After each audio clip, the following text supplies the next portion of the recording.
Daniel Hayes ripped the wine glass out of the rich man's hand and slammed it down so hard the whole table jumped because that man had just called his 6-year-old daughter a charity case, loud enough for 200 guests to hear. The room went dead silent. Every millionaire in that hall turned to stare at the single father in the borrowed gray suit. And that's the exact moment a billionaire named Victoria Sterling, a woman who never spoke to anyone beneath her, pushed back her chair and started walking straight toward him. But here's what nobody in that room knew before the night ended. One of these two strangers would hand the other something worth more than every dollar under that roof. Before we start, drop the city you're watching from in the comments, so I can see how far this story travels tonight, and subscribe so you don't miss how it ends. Daniel Hayes had not raised his voice in 3 years. Not once. Not when the bank called about the second mortgage. Not when his boss took credit for a design that had kept him up for 6 straight nights. Not even when he stood at the edge of a grave that swallowed the only woman he had ever loved. He had learned to fold his anger into a small hard square and tuck it somewhere behind his ribs where nobody could see it. So when the glass hit the table and the sound cracked across the reception hall like a rifle shot, even Daniel was surprised at his own hand. "Say it again," Daniel said. His voice was quiet. That was the frightening part. It wasn't loud. It was steady, and it was cold. "You said what about my daughter?" The man across from him was tall, tan, and dressed in a suit that cost more than Daniel's car. His name was Preston Vane, and he was the kind of man who had never in his life been told to sit down. He looked at Daniel's hand still pinning the glass to the linen, and he smiled the way a man smiles when he has never once been hit in the mouth. "Relax, friend," Preston said. "I said she's adorable. A little charity case in a party dress. It's sweet, really. Somebody at this wedding actually needs the free food." There were maybe 15 people close enough to hear it clearly. Daniel heard every syllable land. And behind Preston, half a step back holding a napkin she had folded into a tiny paper swan, stood Lily, 6 years old. Wearing the yellow dress Daniel had ironed himself at midnight because he didn't own an iron and had to borrow one from the neighbor. She had heard the words. Daniel could see it in her face, the way her little smile had frozen, the way her eyes had gone to the floor, the way she was already trying to make herself smaller because she thought she had done something wrong. That was what broke him, not the insult to himself. He had absorbed 1,000 of those. It was watching his daughter learn in real time that some people would look at her and see less. "Lily," Daniel said, not taking his eyes off Preston. "Come here, sweetheart." She came around the table quickly and pressed herself against his leg. Daniel let go of the glass. He crouched down to her level, right there in front of everyone, and he put both hands on her shoulders. "You did nothing wrong," he told her. "You hear me? Nothing. That man is confused about something, and it isn't you." "Daddy, is he mad at us?" she whispered. "No, baby. He's just not very happy inside. And people who aren't happy inside sometimes say ugly things, so other people feel as bad as they do." He tucked a strand of hair behind her ear. "But we don't do that, do we?" "No." "That's my girl." He stood back up. And now the whole room was watching because word of a scene travels faster than any music, and the band had trailed off, and even the bartender had stopped pouring. Daniel felt 200 faces turn toward him, waiting to see what the man in the cheap suit would do. "You know what, Preston," Daniel said. "I'm going to thank you." Preston blinked. "Thank me for showing my daughter exactly what she should never grow up to be." Daniel picked up his own untouched glass of champagne, the one he had been holding all night like a prop, and he set it gently in Preston's hand. "You look thirsty. Here, on the house." And he took Lily's hand and turned to walk away. Which is when the second thing happened, the thing that changed the entire trajectory of Daniel Hayes's life. A voice cut across the hall, clear, precise, used to being obeyed. "Preston." Every head turned. Because everyone in that room knew that voice, and everyone in that room knew what it meant when Victoria Sterling used your name like a blade. She was already on her feet. 41 years old, black dress, no jewelry, except a single band she never explained to anyone. She ran a holding company that touched 3 industries and 11,000 employees, and she had a reputation carefully earned of being impossible to move. People had described her in the business press as glacial. One columnist had famously written that Victoria Sterling had the warmth of a bank vault and the patience of a tax audit. Right now, she was walking straight down the center of the reception hall, past the ice sculpture, past the cake, past 100 people who had spent years trying to get 5 minutes of her attention and never once succeeded. She wasn't walking toward Preston. She was walking toward Daniel. "Miss Sterling." Preston started straightening his jacket, arranging his face into the smile he used on people who could help him. "I didn't realize you're going to leave," Victoria said. She didn't even look at him. She was looking at Lily. "Now. And you're going to do it quietly, because the only thing worse than being cruel to a child at a wedding is being remembered for it. And I have an excellent memory, Preston. Ask anyone whose contract I've reviewed." The color went out of Preston's face. He opened his mouth, closed it. And then, because a man like that always finds a way to protect himself, he laughed, set the champagne glass down, and walked off toward the exit, muttering something nobody could hear. Then Victoria Sterling, the woman who did not talk to people, who left charity galas early, who had once made a senator wait 90 minutes and then rescheduled, crouched down in front of a 6-year-old girl in a borrowed yellow dress. "That," she said to Lily, "is the most beautiful paper swan I have ever seen. Did you make that yourself?" Lily nodded, wide-eyed, still half hidden behind her father's leg. "Would you teach me? I run a very large company and I cannot fold a napkin to save my life. It's embarrassing, honestly." And Lily, who a moment ago had been shrinking into the floor, giggled. Daniel didn't know what to say.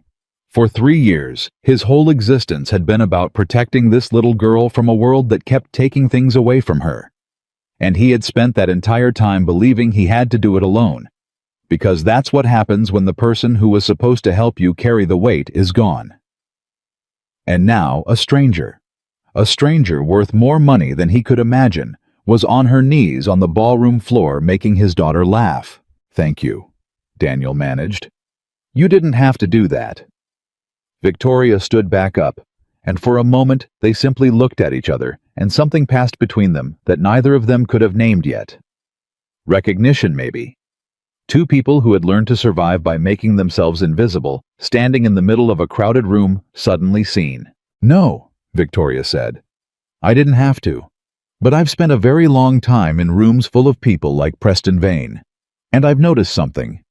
She glanced back toward the exit where he had gone. "The ones who need the most to feel big are usually the ones who feel smallest inside. You said it better than I could have, actually. To your daughter." She paused. "I've never heard anyone explain cruelty to a child so kindly." "She's 6, Daniel said. "She's going to run into a lot worse than that man. I'd rather she learns now that it says more about them than her." Victoria studied him for a long moment, and then she said something that Daniel would remember for the rest of his life, though he didn't know it yet. "Where did you learn to be so calm?" He almost laughed. "I'm not calm, ma'am. I'm just tired." Rewind 6 hours, and Daniel Hayes had not wanted to come at all. The invitation had sat on his kitchen counter for 2 weeks, propped against the salt shaker, and every time he walked past it, he thought about the same thing. Weddings. His brother Michael was getting married on a lakeside estate that Daniel could never afford to rent for a single hour to a woman whose family owned half the marinas in the state. It was going to be beautiful. And that was exactly the problem. "You're not going," Michael had said on the phone 3 weeks earlier. It wasn't a question. Michael knew his brother. "I didn't say that." "You didn't have to. I can hear you not saying it." A pause. "Danny, it's my wedding." "I know it's your wedding." "I want my brother there." Daniel had closed his eyes. "Weddings are hard for me, Mikey. You know that." There was a long silence on the line. Michael was 4 years younger, and for most of their lives Daniel had been the one taking care of him after their father left, after their mother worked herself into an early grave. Daniel had been the one who stayed home from his own senior prom, to make sure Michael got to his baseball games. Michael knew all of this. He knew that his big brother had spent his whole life showing up for other people and almost never for himself. "It's been 3 years, Danny," Michael said finally gently. "Sarah wouldn't want you sitting in that house forever." "Don't," Daniel said. "Don't tell me what Sarah would want." "I'm sorry." "I know. I'm sorry too." Daniel had rubbed his eyes. "I'll think about it." And he would have thought about it right up until the day of the wedding, and then found a reason not to go, a headache, a work deadline, Lily coming down with something, except that Lily herself settled it. She had found the invitation. She couldn't read all the words, but she recognized the picture of the 2 swans on the front, and she'd carried it to him while he was washing dishes and held it up. "Daddy, is this the party for Uncle Mikey?" "It is, sweetheart." "Are we going?" "I don't think so, baby." "Why not?" And Daniel had stood there, hands in the dishwater, trying to find a way to explain to a 6-year-old that weddings made him feel like his chest was caving in, that the last wedding he'd been to had been his own, that he could still remember exactly how Sarah looked walking toward him, and how he'd thought with total certainty that they had a whole lifetime ahead of them. "It's grown-up stuff," he'd said instead. Lily had considered this. Then she'd said the thing that Daniel would think about for years afterward. "Dad," she said, "maybe happy things can happen at weddings too, not just sad things." He'd turned off the water, looked at his daughter, 6 years old and already trying to take care of him the way children of grieving parents so often do, and that broke his heart more than anything else, because it was supposed to be the other way around. "Yeah," he'd said, his voice rough. "Maybe they can." So he dug his one good suit out of the closet, a gray one, 3 years old. A little tight in the shoulders now, because grief had made him thin, and then work had made him solid again.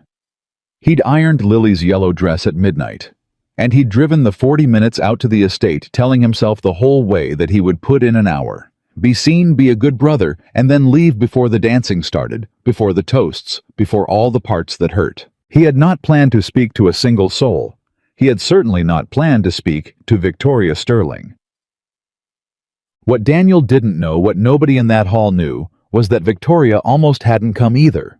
She was there because the groom's new father-in-law was a man she had done business with for 15 years, and there were relationships you honored, even when you would rather be anywhere else. She had planned to arrive late, stay exactly 90 minutes, congratulate the couple, and leave. She had a car waiting. She had told her assistant she'd be home by 10, because Victoria Sterling did not do well at weddings either. 4 years earlier she had been engaged. His name was James, and he had been the one person alive who saw past the company, and the money, and the reputation. The one person who used to leave her voicemails just to sing badly into the phone, to make her laugh in the middle of board meetings. They had been 11 days from their own wedding when a truck ran a red light on Fremont Avenue, and Victoria had gone from being a bride to being a woman who buried the only man who had ever known her real laugh. She had responded to it the only way she knew how. She had gone back to work. She had acquired 2 companies that quarter. She had built the walls higher and thicker and told everyone she was fine. Told the board she was fine. Told the press she was fine until she almost believed it herself. But there were nights always at exactly the wrong moment. A certain song, a certain slant of evening light when the wall came down all at once, and she had to sit very still in the back of a car and wait for it to pass. She had built an empire because it was easier than being alone in a quiet house. She understood that about herself. She was not stupid about her own grief. She just didn't know what to do with it. So when she had walked into that reception hall and scanned the room the way she scanned every room, cataloging threats, allies, exits, she had noticed almost immediately the man standing alone by the far wall. She had noticed him because he was doing the exact thing she did. Present, but not present. Holding a drink, he wasn't drinking. Watching everyone celebrate from behind an invisible pane of glass. She had recognized it instantly, the way you recognize your own reflection in a dark window. And then Preston Vane had opened his mouth, and Victoria had watched the whole thing unfold. and she had watched this stranger crouch down in front of his daughter and choose kindness over rage in front of the entire room, and something in her chest that had been frozen for 4 years had shifted just slightly, just enough. She had not planned to walk over, but some part of her, the part James used to talk to, had stood up before the rest of her had decided anything. "You're hiding from the wedding, too," Victoria said. "Aren't you?" They had drifted without quite deciding toward the tall windows at the edge of the hall, away from the noise. Lily had been claimed by a cluster of other children near the dessert table, and Daniel had one eye on her at all times the way he always did. He looked at Victoria, surprised. "Is it that obvious?" "Only to another person doing the same thing." She tilted her head toward the crowd. "You've been standing in this corner for an hour. You haven't touched your drink. You keep looking at the exit, and every time the band plays something slow, you flinch." Daniel let out a breath that was almost a laugh. "You've been watching me. I watch everyone. It's a professional habit. Most people are easy to read. You weren't." She looked at him directly. "You looked like a man who'd learned how to disappear in plain sight. I know that look. I wear it myself." For a moment, Daniel didn't answer. He was used to small talk at things like this. What do you do? Where are you from? How do you know the couple? The polite little exchanges that never went anywhere. He was not used to a stranger saying something true to him inside the first minute. "My wife used to say the same thing," he said finally. "That I could vanish while standing right in front of her. It drove her crazy." "Used to. She passed away 3 years ago." He said it plainly, the way you learn to say it after enough repetitions, because if you let your voice break every time, you'd never get through a conversation. "Car accident. It was fast. That's what everyone tells me anyway. Like it's supposed to help." Victoria was quiet. And then, instead of the thing that everyone always said, "I'm so sorry, that's so terrible," I can't imagine she said something else. "People tell you it was fast because they need it to be true," she said. "It makes them less afraid. It has nothing to do with you." Daniel turned and really looked at her for the first time. "Yeah," he said slowly. "That's exactly it. That's exactly what it feels like." He shook his head. "Nobody's ever put it that way." "I've had some practice," Victoria said. "On the receiving end." "You lost someone." "My fiancé. 4 years ago. 11 days before the wedding." She said it the same way he had, flatly, precisely, the words worn smooth from handling. "So I understand the flinch when the band plays something slow." They stood there together in the noise, two strangers who had just told each other the one true thing at the center of their lives, and for a long moment neither of them felt the need to say anything at all. "Can I ask you something?" Daniel said eventually. "You can ask. I know who you are. Everybody in this room knows who you are. There are people here who'd trade a kidney for the conversation you're having with me right now." He gestured slightly at the room. "So why are you over here in the corner talking to a guy who designs starter homes for a living?" Victoria considered him, and what she said surprised them both. "Because you're the only person in this room who wanted absolutely nothing from me," she said. "Do you know how rare that is? Everyone in here has an angle, a pitch, and ask a favor they've been saving up. I could see them circling all night. And then there was you in your corner wanting nothing from anyone, just trying to get through the evening so you could take your daughter home." She paused. "It was the most restful thing I'd seen in years." "I do want something," Daniel said. Victoria's expression cooled by half a degree, an old reflex. "And there it is." "I want to make it to my car without crying in front of 200 rich strangers," Daniel said. "That's the whole list." And Victoria Sterling, glacial, impossible to impress warmth of a bank vault, Victoria Sterling laughed. A real laugh surprised out of her, the kind she hadn't laughed in longer than she could remember. "That," she said, "is an achievable goal. I can help you with that." Misha. They talked longer than either of them intended. Daniel found out that she had grown up poor. Actually, poor food stamps. Poor, a fact she had buried so deeply that the business press invented a whole fictional pedigree for her, and she never bothered to correct it. He found out that she worked 70 hours a week, not because she loved it, but because the alternative was going home. He found out that she remembered the names of the security guards in her building, all 9 of them, and their kids' names too, and that she quietly paid the college tuition of 3 of those kids, and had made them all sign agreements never to tell anyone, including her own board. Why the secret? Daniel asked. Because if people find out you're kind, they line up, she said. And then you can never tell who's real. It's easier to let them all think I'm cold. Cold people get left alone. That sounds lonely. It is, she said simply. But loneliness is quiet, and I can work in the quiet. She found out in return that Daniel had once dreamed of designing real buildings. Museums, libraries, the kind of structures that outlive their architects, and that he'd given it up when Sarah got pregnant, because starter homes paid steadier and he needed steady. She found out that after Sarah died, he had turned down a promotion that would have doubled his salary because it required travel, and there was no one else to pick Lily up from kindergarten. You turned down double your salary, Victoria repeated. I turned down double my salary. Do you know how many people I've met who would sell their own mother for double their salary? Do you have kids? Daniel asked. No. Then you don't know yet. He said it without judgment. When you've got someone that small depending on you, it changes the math. There's no amount of money that's worth her thinking her dad chose a job over her. She already lost one parent. I'm not going to make her feel like she's losing pieces of the other one too. Victoria was quiet for a long moment. And then she said almost to herself, James would have liked you. Your fiancé. He used to tell me I measured everything in the wrong units. Dollars, deadlines, market share. She looked out at the crowd and her voice went somewhere far away. He said I'd built the most successful life he'd ever seen, and I still hadn't figured out what it was for. She turned back to Daniel. You seem to have figured out what yours is for. I didn't figure it out, Daniel said. It was decided for me, in a hospital hallway 3 years ago. He watched Lily across the room spinning in her yellow dress, showing another little girl how to fold a paper swan. Everything I've got left, I already know what it's for. Her. That's the whole answer.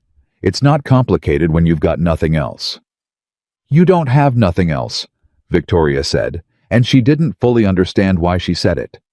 Daniel looked at her. I mean, she said, recovering the professional distance she wore like armor. You have a career, skills.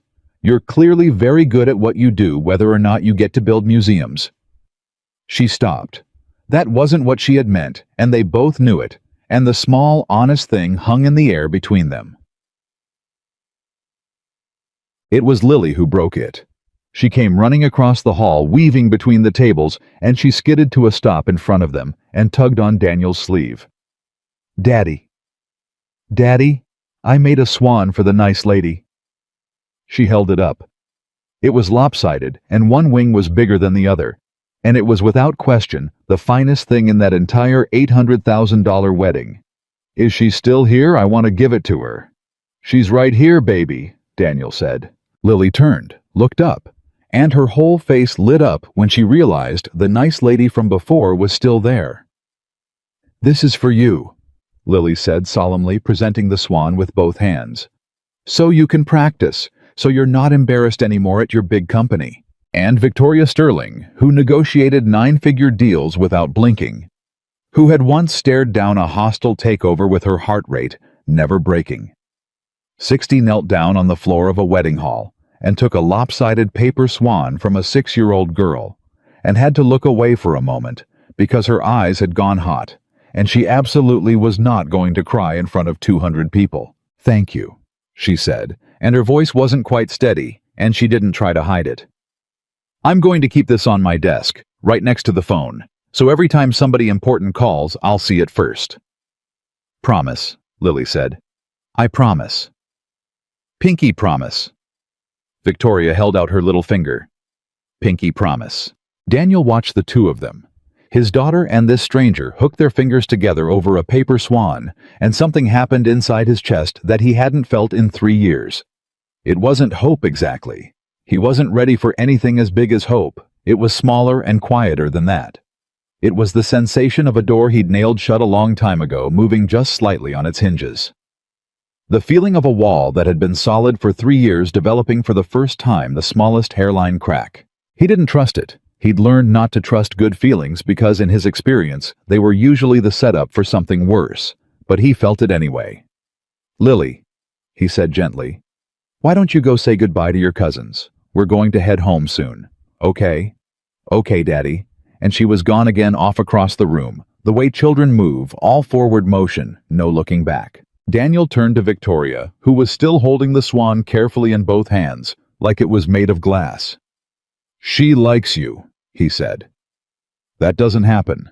Not since she doesn't warm up to people. Not anymore. She used to. Before." He didn't finish the sentence. He didn't have to. "She's remarkable," Victoria said. "You did that. However you got here, whatever it cost you, you raised a child who folds swans for strangers because she wants them to feel less embarrassed. Do you understand how rare that is? I've been in rooms with the most powerful people on earth, and I have never once seen a single one of them do something that pure." "She got the good parts from her mother," Daniel said quietly. "No," Victoria said. "She got them from the parent who stayed." The band started up again, something slow, and Daniel felt the old flinch coming, the reflex, the memory. But this time, standing next to this woman who understood exactly why he flinched, it didn't cut as deep as it usually did. "I should go," he said, though part of him didn't want to, and that surprised him too. "It's past her bedtime, and I promised myself an hour, and I've done—" He checked his watch and blinked 3. 3 hours, Victoria said. In a corner, hiding. Turns out the corner had company. She almost smiled. Then she reached into a small clutch that probably cost more than his monthly mortgage and pulled out a plain white card, and she wrote something on the back of it, not her office number. He'd realize later, but a different one, a private one, that maybe 6 people on Earth possessed. "I run a company," she said, holding out the card. "And I have a project. A real one, not a starter home." She watched his face carefully. "There's an old building downtown. Historic. Beautiful, or it was. Everyone I've hired wants to tear it down and put up something that prints money. And every time I look at their drawings, I feel like I'm signing a death certificate for something that shouldn't die." She paused. "I don't know why I'm telling you this at a wedding, except that you're the only architect I've met all year who talked about buildings like they were worth saving. So, that's my card. If you ever want to talk about a building that deserves to keep standing, call the number on the back." Daniel took the card, looked at it, looked at her. "I design starter homes, Miss Sterling." "You design homes," Victoria said. "The word starter is something other people put in front of it. I stopped letting other people put words in front of mine a long time ago." She nodded toward Lily, who was hugging her cousins goodbye across the room. "You should too, for her sake, if not yours." And Daniel Hayes, who had come to this wedding to be invisible, who had planned to slip out before the toasts, who had spent 3 years believing that the best part of his life was already behind him, and the only thing left to do was hold the line. For his daughter stood in that hall with a billionaire's private phone number in one hand and a lopsided reflection of his own kindness playing out across the room, and felt for the first time in a very long time like the story of his life might not be finished after all. He didn't call the number that night, or the next day. But he didn't throw the card away either. He put it in the inside pocket of his one good suit right over his chest, and he drove his daughter home under a sky full of stars. And when Lily fell asleep in the back seat, still clutching a leftover paper swan, Daniel looked at her in the rearview mirror and said very quietly to no one and to everyone, "Maybe you were right, baby. Maybe happy things can happen at weddings too." And 40 minutes away, in a house far too large for one person, Victoria Sterling set a lopsided paper swan on the desk where she made every important decision of her life, and she looked at it for a long time, and for the first time in 4 years, she did not go straight to her laptop. She just sat there. And she let herself remember what it felt like to laugh. The card stayed in Daniel's suit pocket for 11 days. He knew because he counted.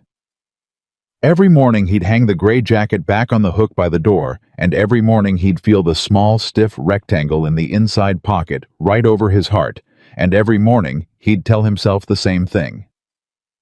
She was being polite, he said to the coffee maker one Tuesday out loud, which was a habit he'd picked up living alone with a 6-year-old. Rich people say things at weddings. It doesn't mean anything. But he didn't throw the card away. On the 12th day, Lily brought it up over breakfast because children remember everything and forget nothing that matters to them. "Daddy, did you call the Swan lady?" Daniel nearly dropped the milk. "The what?" "The nice lady from Uncle Mikey's wedding. The one I gave the swan to. Did you call her?" Lily was working through a bowl of cereal with the focus of a surgeon. "You said you might." "I don't think I said that, sweetheart. You said we'll see." Lily pointed her spoon at him. "That means yes, but slow." Daniel stared at his daughter. 6 years old, and she'd already cracked the entire adult language. "It's complicated, baby." "Why?" "Because she's a very important, very busy person, and I'm—" He stopped. "You're what?" "I'm just Dad." Lily set down her spoon and looked at him with an expression that was so much like her mother's that it physically hurt him. That flat, disappointed patience Sarah used to level at him whenever he sold himself short. "You're not just anything," Lily said. "You're the best dad." She said so. She said, "You're the parent who stayed." I heard her. She picked her spoon back up. "So you should call her. She promised to keep my swan on her desk, and I want to know if she really did." And that was how Daniel Hayes ended up standing in his kitchen at 7:40 in the morning, phone in his hand, staring at 10 digits on the back of a white card, feeling his heart hammer like he was 17 years old. He almost hung up twice before it connected. "This is Victoria." Not Sterling residence, not an assistant, just her voice, the same clear, precise voice that had cut Preston Vane in half across a wedding hall. "Miss Sterling, hi. You probably don't remember we met at—" "Daniel Hayes," Victoria said, and he could hear something in her voice that hadn't been there a second before. Warmth, maybe. Surprise. "The architect who designs homes. How's Lily?" He blinked. "You remember her name?" "I remember everything," Victoria said. "It's a professional habit and a personal curse." "How is she?" She's the reason I'm calling, actually." Daniel rubbed the back of his neck. "She wanted me to ask you something, and she won't let it go so." "Ask me." "Is the swan still on your desk?" There was a pause on the other end of the line. When Victoria spoke again, her voice had changed. It had gone quieter. "Hold on," she said. He heard movement, a door, and then her voice came back, and there was something almost shy in it, which was an impossible word to attach to a woman like that. "I'm looking at it right now," she said. "It's leaning against my monitor. One wing's bigger than the other. Tell her it survived a very important video conference on Thursday with a room full of men in Zurich who have no idea they were being watched by a paper swan the entire time." Daniel laughed. He couldn't help it. "She's going to lose her mind." "Good. Tell her I keep my promises." A beat. "And Daniel?" "Yeah. The other thing I said at the wedding, the building. That offer wasn't polite conversation. I don't do polite conversation. I don't have the time or the patience for it. Ask anyone." He heard her take a breath. "I meant it. Come look at the building. That's all I'm asking. Come look at it and tell me what you see. If you tell me it should come down, I'll believe you. But I need someone to tell me the truth, and everyone I pay to tell me the truth is lying to me because there's more money in the lie." Daniel gripped the edge of the counter. "Miss Sterling, I have to be honest with you. I've never worked on anything like that. I do subdivisions, 3-bedroom houses. I'm not the guy who saves historic buildings. You've got the wrong—" "Do you know why every architect I've hired wants to tear it down?" Victoria interrupted. "Because it's cheaper to build new. Because they can't see it," she said. "They walk in and they see a liability, a code problem, a demolition cost. They don't see the building. You told me at that wedding that places carry memories. You said it like it was obvious. Nobody I pay $500,000 a year says things like that." She paused. "I don't need the best architect in the city, Daniel. I've hired 4 of them. I need one who can see. Come look at the building. 1 hour. I'll pay you for your time either way. Bring Lily if you have to. I'll find her something better to do than watch 2 adults argue about load-bearing walls." Daniel closed his eyes. He thought about the second mortgage. He thought about Lily's school shoes already too small. He thought about the promotion he'd turned down, and the museums he'd never build, and the way he'd folded up his own dreams and put them in a drawer 3 years ago, and told himself he'd stopped needing them. "When?" he said.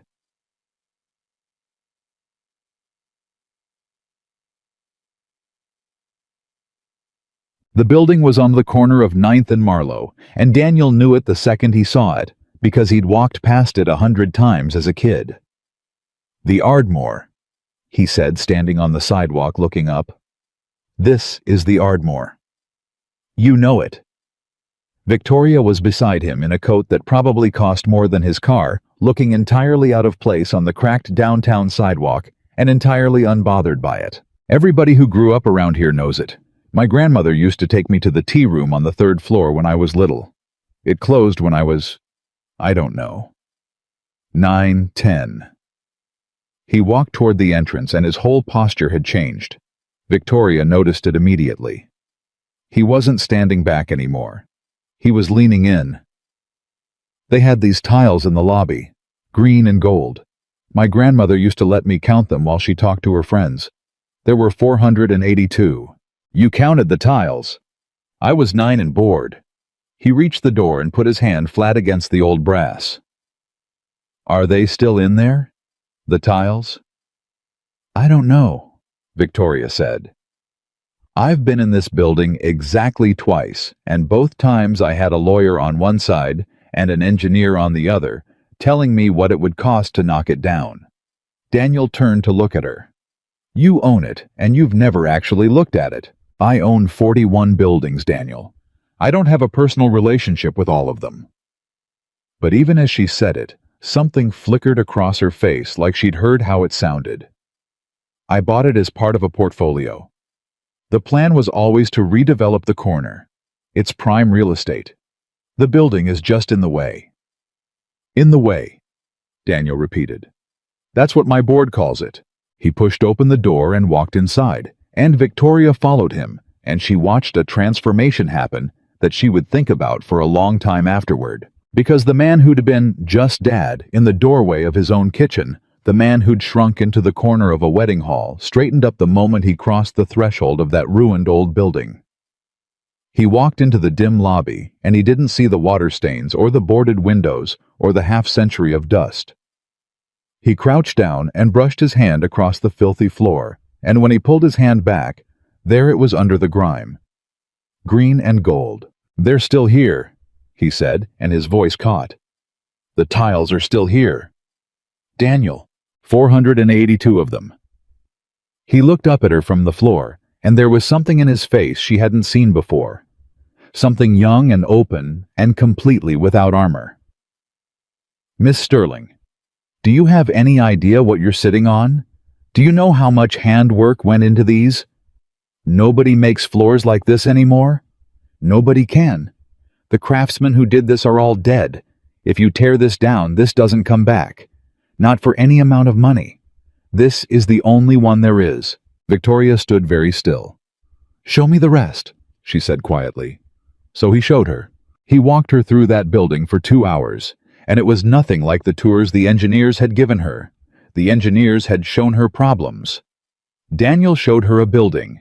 He showed her the ceiling in the old tea room, 30 feet up, where someone a century ago had hand-painted a border of leaves, and forgotten flowers faded now, but still there. He showed her the staircase. "Look at the way it curves. They call that a geometric stair. They figured out how to build this without a single central support, and we've mostly forgotten how. And the tall windows on the south face.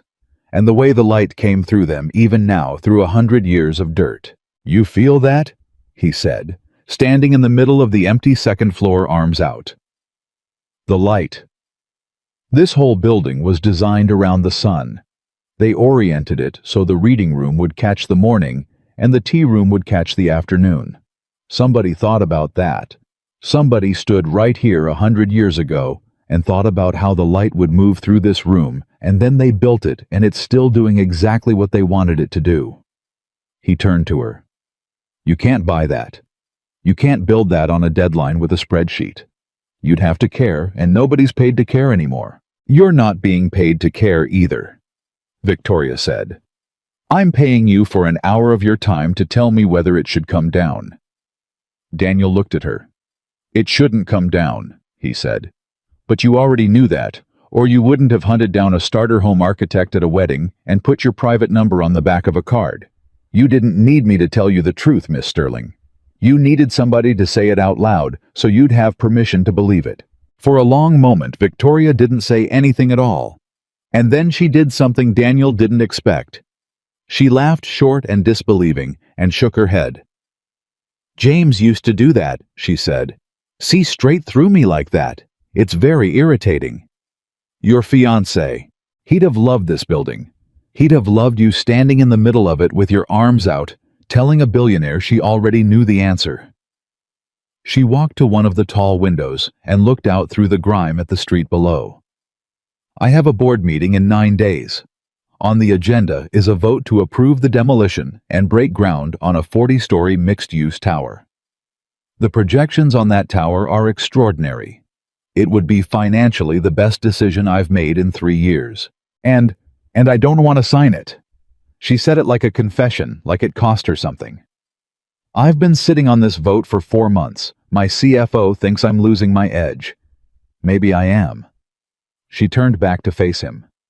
So here's what I'm going to do, and I need you to listen carefully because I only make offers like this once. I want you to design the alternative. Daniel went very still. I want you to take this building and show me what it could be, Victoria went on. Not a tower, not a teardown, a restoration. Something that saves the tiles and the staircase and the light and turns it into something that actually works, that people can use, that makes enough money to justify itself so my board doesn't have me committed. I want a full concept, drawings, a model, numbers. And I want it in 9 days so I can put it in front of that board and give them a choice. 9 days, Daniel said faintly. I'll pay you, properly, whatever your firm charges times 10, and you'll bill me directly, not through them, because I want you, not your firm. She named a number, then casually, the way she might mention the weather, and Daniel had to put his hand on the windowsill, because it was more money than he'd made in the last 2 years combined. Miss Sterling, Victoria, I can't. I have a job. I have a boss. I can't just take a leave, or quit, or do it nights and weekends. I don't care how you get it done. I care that it gets done. She crossed the room and stood in front of him. You told me at the wedding that you gave up designing real buildings when Lily came along.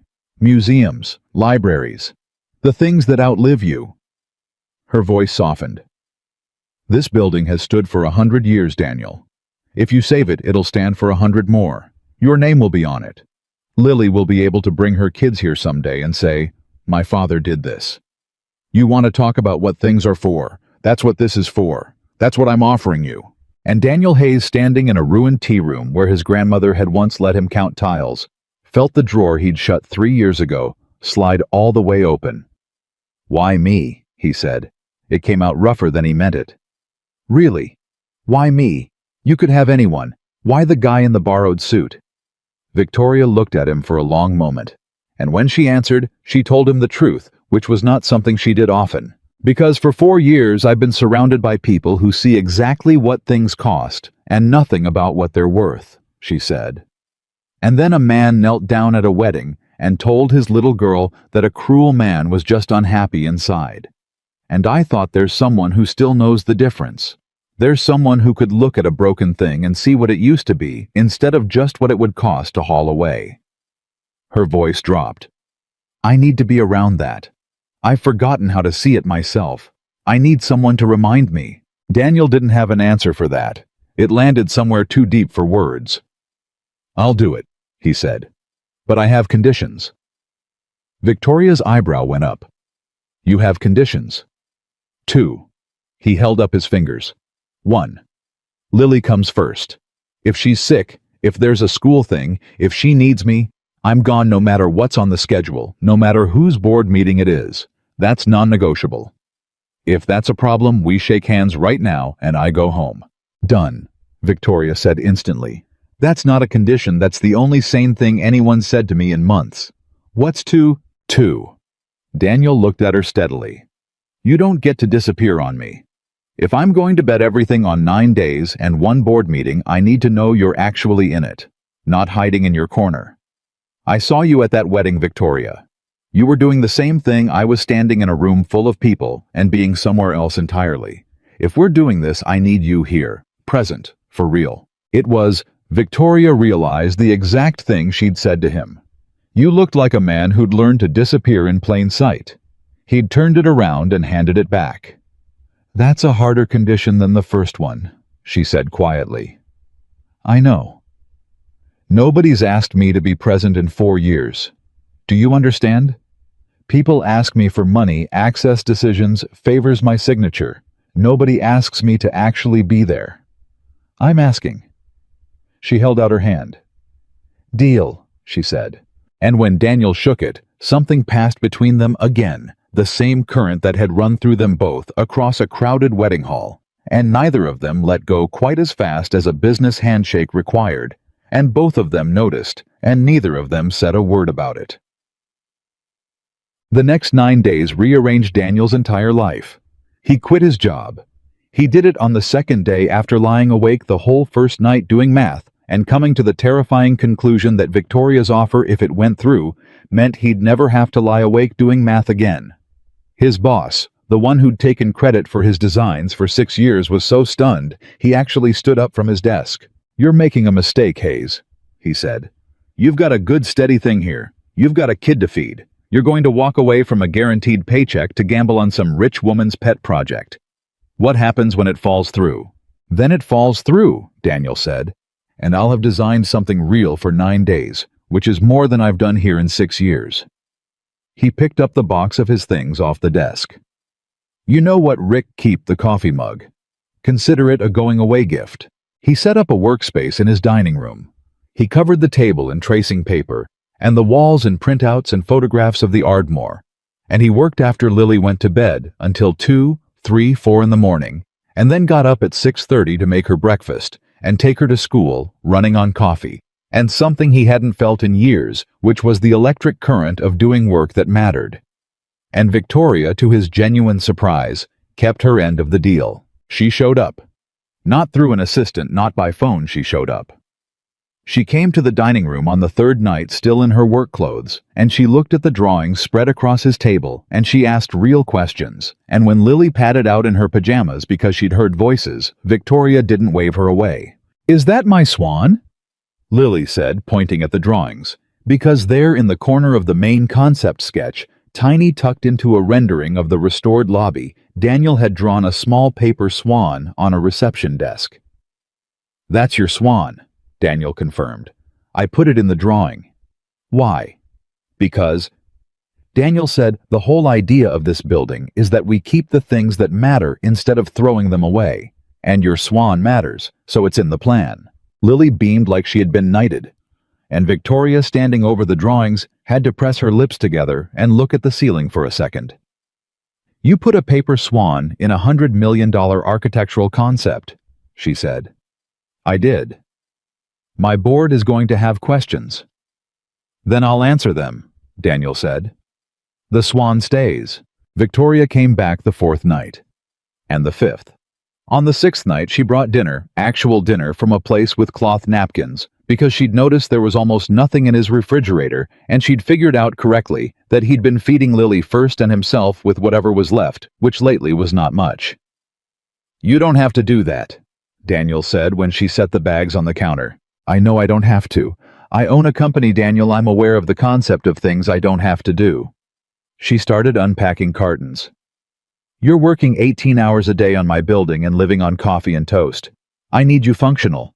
This is a business expense. Uh-huh. It's a business expense. Whatever helps you sleep, Victoria. She stopped and looked at him across the counter, and for a second, neither of them was talking about dinner at all. Very little helps me sleep, she said, and it came out more honest than she'd intended. It's been that way for 4 years. Daniel set down his pencil. Me too, he said. 3. They stood there in the small kitchen, the smell of good food between them. 2 people who hadn't slept properly in years, and it would have been the easiest thing in the world to close the distance. He saw her think about it. He thought about it himself. And then Lily's voice came from the other room. Is that food? I smell food. And the moment folded itself back up and got put away gently by both of them for later. Later, Victoria said, reading his face, and it wasn't clear even to her what she meant by it. Later, Daniel agreed. On the 7th day, the trouble started. Daniel found out about it because Victoria went quiet in a way he was learning to read. She'd come by to look at the model he'd built, an actual physical model of the restored Ardmore, 3 feet long, that he'd stayed up until 5 to finish, and she should have been happy because it was beautiful, and instead she stood looking at it with her jaw set and her eyes somewhere else. What's wrong? Daniel said. Not a question. He'd gotten good at reading her. Nothing, it's beautiful. Better than I hoped. Victoria, what's wrong? She sat down heavily in one of his dining chairs, which he'd never once seen her do. She was a woman who occupied space like she was ready to leave it at any second, and she rubbed her forehead. There's a man on my board, she said. Gerald Ashford. He's been on the board longer than I've owned the company. He came with the last acquisition, and I couldn't get rid of him. He controls a voting block, enough shares that if he swings the room, he swings the vote. She looked up. He wants the tower. Badly. There's money in it for people he knows. And he found out I've been working with an outside architect on an alternative, and he's been asking questions. What kind of questions? About you. Victoria's voice was flat and hard. Who you are. Where you came from. What firm you're with, except you're not with a firm anymore. Are you, because you quit to do this? He's found out that you design subdivisions, that you have no experience with historic restoration, that you're... She stopped. That I'm what? His words, not mine. Say it. Victoria met his eyes. That you're some single dad she found at a wedding. That I've apparently lost my judgment. That the great Victoria Sterling is about to bet a 9-figure decision on an unqualified nobody, because... She stopped again, and this time the color came up in her face. Because what, Victoria? Because he's implying it's not about the building. She said it fast, like ripping off a bandage. He's implying I've got personal reasons. That I'm compromised. That there's something going on between us and it's clouding my judgment. And he's going to stand up in that board meeting in 2 days and say it out loud in front of 14 people and use it to kill your design and take the vote. The dining room was very quiet. Is there, Daniel said. Is there what? Something going on between us. And there it was, finally out loud, sitting in the middle of the room, where neither of them could pretend not to see it. Victoria stood up. She walked to the model, the beautiful model of the building he'd stayed up all night to save, and she put one finger very gently on the tiny paper swan he'd built into the lobby. I don't know, she said, and it might have been the most vulnerable thing she'd said to anyone in 4 years. I know that this is the first time in 4 years I haven't dreaded going home because I keep finding reasons to come here instead. I know that your daughter drew me a swan, and I keep it on the desk where I make every decision worth millions of dollars, and I look at it more than I look at any of them. I know that when Gerald Ashford stood in my office today and called you some single dad, I wanted to fire him on the spot, and I've never wanted to fire anyone over a person before in my life. She turned to face him. So, no, I don't know if there's something going on between us. But I know that Gerald Ashford isn't entirely wrong, and that terrifies me, because if he's right, then he can use it to burn down the one true thing I've built in 4 years, which is standing in this dining room right now. Daniel crossed the room to her, slowly. And he stopped closer than business, and he looked down at her. Then let him try, Daniel said quietly. Let him stand up in that room and say, "I'm just a single dad." You know what I am. Victoria, I'm a man who quit a steady job to save a building that everybody else wanted to bury.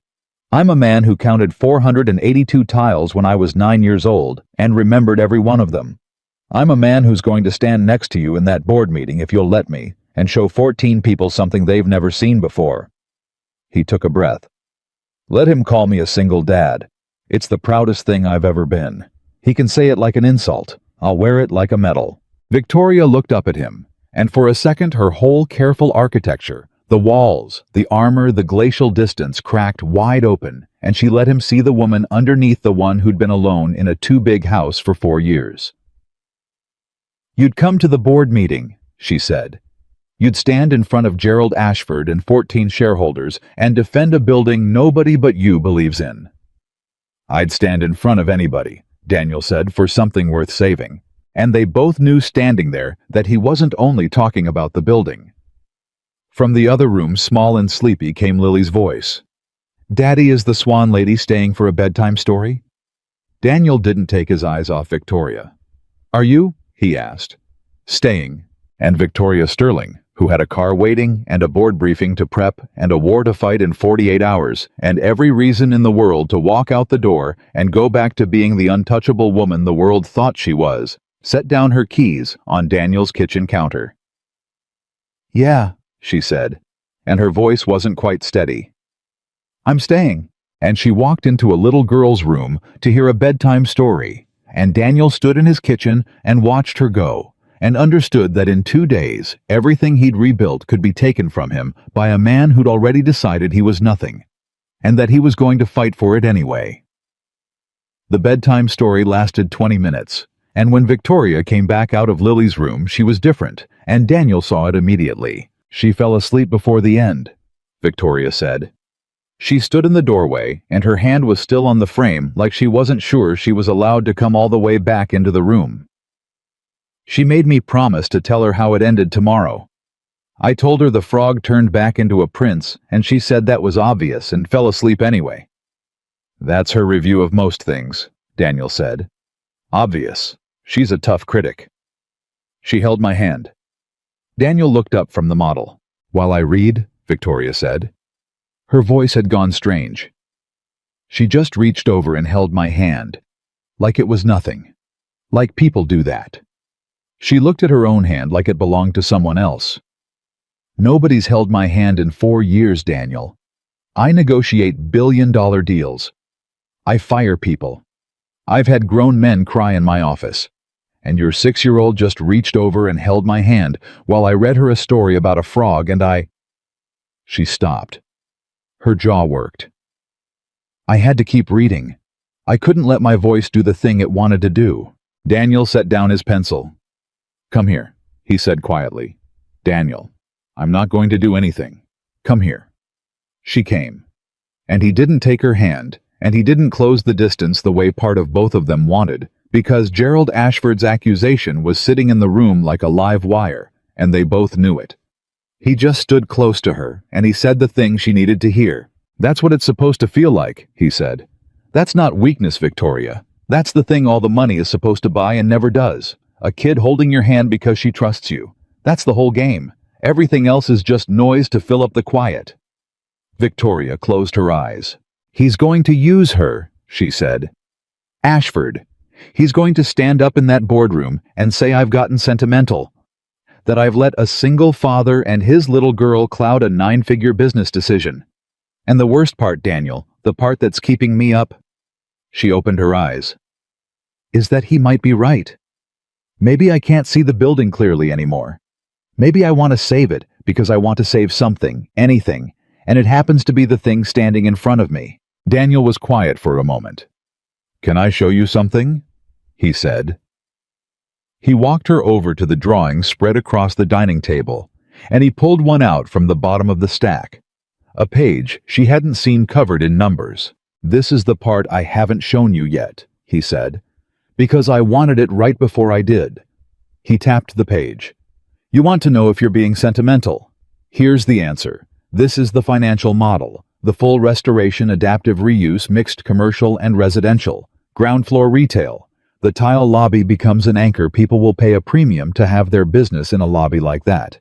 It's a marketing asset. Floors 2 through 6, boutique office. 7 and 8 residential, and Victoria the residential in a restored historic building. Rents for 40% more than new construction, because there's only one of them and there will never be another.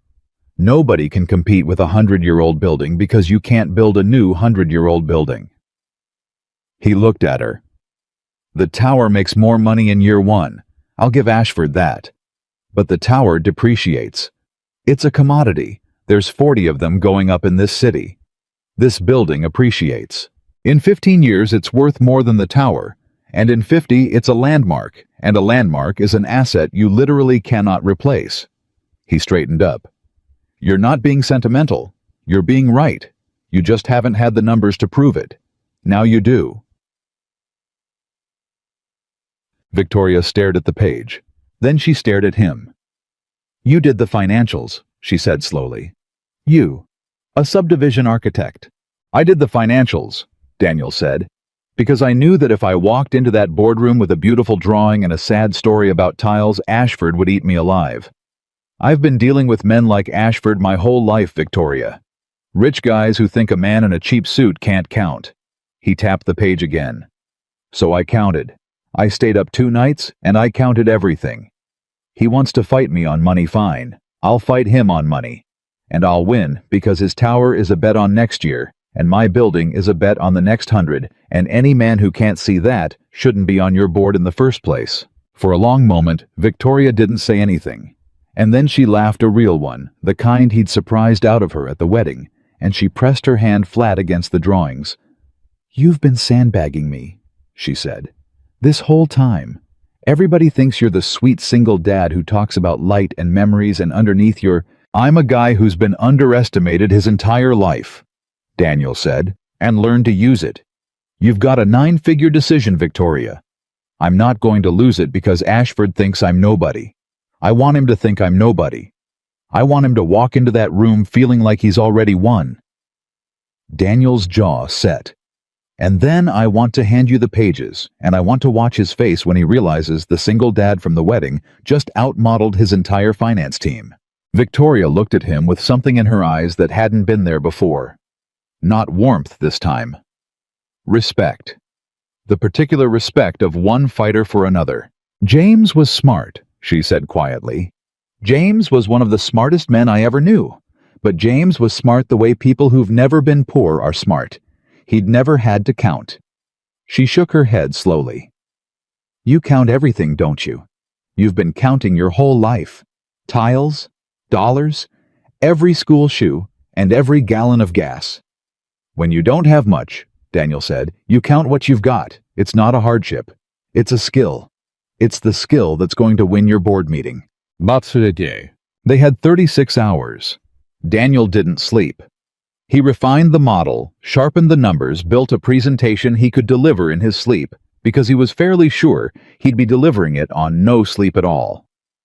Victoria worked the phones quietly, carefully, one board member at a time, not asking for votes, just asking for open minds, because she knew Ashford was doing the same thing in the other direction and doing it harder. On the morning of the board meeting, Victoria called him at 6:30. There's a problem, she said. And Daniel's stomach dropped because he'd learned that when Victoria said, there's a problem, in that particular voice, it was serious. Tell me. Ashford moved the meeting up. It was supposed to be at 2. He got 3 other members to agree to 10 a.m. citing scheduling. It's not scheduling. He knows you've been working around the clock. He wants you exhausted and underprepared. A pause. And there's more. He's bringing someone, an outside consultant, a restoration expert who's going to sit in that room and pick apart your design in front of everyone. He's paid this man to make you look like an amateur Daniel. It's an ambush. Daniel was quiet for a second. He looked at the clock.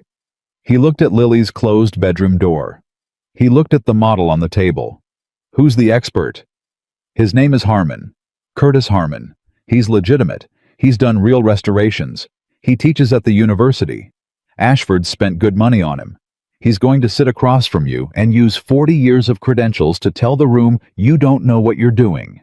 Curtis Harmon, Daniel repeated. And then, to Victoria's confusion, he laughed. Quietly, but he laughed. Daniel, this is not funny. This man could— Victoria, Daniel said. Do you know who taught the night class I took 11 years ago? The one I took after work for 2 years because I couldn't afford the day program, and I wanted to learn restoration, even though I knew I'd never get to use it. He was smiling now, actually smiling. Curtis Harmon taught that class. I sat in the third row for 2 years. He wrote a recommendation letter for me that I still have in a drawer somewhere. He is not going to sit in that room and take Gerald Ashford's money to tell 14 people that his own former student doesn't know what he's doing. The line went silent. You know him, Victoria said. He gave me a B+ and told me it was the highest grade he'd given in 6 years. He said— Daniel's voice caught just slightly. He said I had the eye. That's the word he used. He said the eye can't be taught, and I had it, and it was a shame I'd probably never get to use it because guys like me don't get the chance. Daniel looked at the model. Well, I got the chance, and Ashford just walked his own trap in and hired the one man in the city who told me I could do this. You have to be sure, Victoria said. If you're wrong about him, if he's changed, if the money's enough. He's not going to change for Gerald Ashford's money, Daniel said. I sat in that man's class for 2 years. You know what he told us on the first night? He said, they'll offer you money your whole career to tear down beautiful things and put up profitable ones. And most of you will take it because you have families and mortgages. But the ones who don't, the ones who hold the line even once, those are the ones who leave something behind. Daniel picked up his keys. He's not going to help Ashford knock down the Ardmore. He's going to walk into that room ready to bury me, and then he's going to see my drawings. He looked at the door.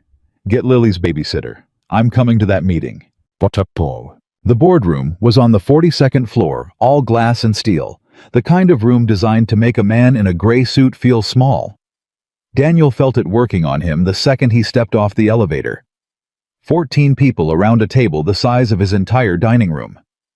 Gerald Ashford at the far end, silver-haired, expensive, radiating the calm of a man who has already counted the votes. And beside Ashford, a lean older man with reading glasses pushed up on his forehead and a leather portfolio in front of him. Curtis Harmon looked up when Daniel walked in. And Daniel watched it happen, watched the moment of blank professional politeness, and then the double take, and then the recognition, and then something Daniel hadn't dared hope for. Curtis Harmon's face broke into a slow private smile. Well, I'll be damned, Harmon said quietly, mostly to himself. Mr. Harmon. Ashford said, misreading it entirely. Do you know the architect? Third row, Harmon said. 2 years of night class. Best I ever taught. He was still smiling. Gerald, you didn't tell me the architect was Daniel Hayes. Ashford's calm flickered just for a second. You know him. I taught him everything he knows about restoration, Harmon said. Which, if memory serves, means he knows quite a lot. This should be interesting. He leaned back and folded his hands, and the entire dynamic of the room shifted, and Ashford felt it, and Ashford didn't like it. Victoria stood at the head of the table. She looked at Daniel, and something passed between them steady. Here I'm present. We're doing this. And then she addressed the room in the voice that had built an empire. Thank you all for accommodating the schedule change, she said with a coolness aimed directly at Ashford that made 2 board members hide smiles. You've all reviewed the demolition proposal for the Ardmore site. Before we vote, I've asked Mr. Hayes to present an alternative. He has the floor. And Daniel Hayes stood up in a room built to make him feel small, and he was not small at all. He didn't start with the tiles. He'd learned that lesson at the wedding, learned it 100 times over in his life. You don't lead with the heart in a room full of men who've trained themselves to distrust it. He led with the numbers. He put the financial model on the screen, and he walked 14 shareholders through it line by line. And he did it in the flat, precise, unbothered voice of a man who has checked his math 4 times and knows it's right. The tower's year-1 return is superior, Daniel said. I'm not going to insult anyone in this room by pretending otherwise. If your investment horizon is 18 months, build the tower. He clicked to the next slide. But nobody at this table has an 18-month horizon. You're a holding company. You hold. So let's talk about what you're actually holding. He walked them through the depreciation curve, the appreciation curve, the premium on historic residential, the point 15 years out where the two lines crossed and the Ardmore pulled decisively ahead and never looked back. The tower is a sprint. The Ardmore is compound interest. And I've never met a wealthy person who got that way betting against compound interest. Two of the board members were nodding. Ashford saw them nodding. This is very creative, Ashford said, cutting in smoothly, for a residential architect. But Mr. Hayes, with respect, financial projections are easy to make optimistic when you're not the one on the hook for them. The restoration cost alone is on slide 9, Daniel said. Fully loaded with a 20% contingency because I've done enough real projects to know that historic buildings hide surprises and only a fool budgets without a cushion. He clicked to it. I've been conservative everywhere. Mr. Ashford would want me to be optimistic, and the model still works. You're welcome to have your finance team audit every number. I'd encourage it. It'll hold. Ashford's jaw tightened. He'd expected a dreamer with pretty drawings. He'd gotten a man with a spreadsheet who'd anticipated his every objection. Perhaps. Ashford said, changing tactics, turning to his consultant. We should hear from an actual expert. Mr. Harmon has 40 years in historic restoration. Curtis, in your professional opinion, is this design achievable? Or is it, as I suspect, an amateur's fantasy dressed up in a nice spreadsheet? And there it was. The trap sprung. Every head in the room turned to Curtis Harmon. Harmon took his time. He pulled his reading glasses down off his forehead. He paged slowly through the drawings Daniel had sent ahead, and the room waited, and Ashford waited with the small, satisfied stillness of a man about to watch his money do its work. May I ask the architect a question directly? Harmon said. Of course, Victoria said. Harmon looked at Daniel over the top of his glasses. The geometric stair, in the east stairwell. You're proposing to preserve it rather than replace it with code-compliant new construction. Most restoration architects would gut it.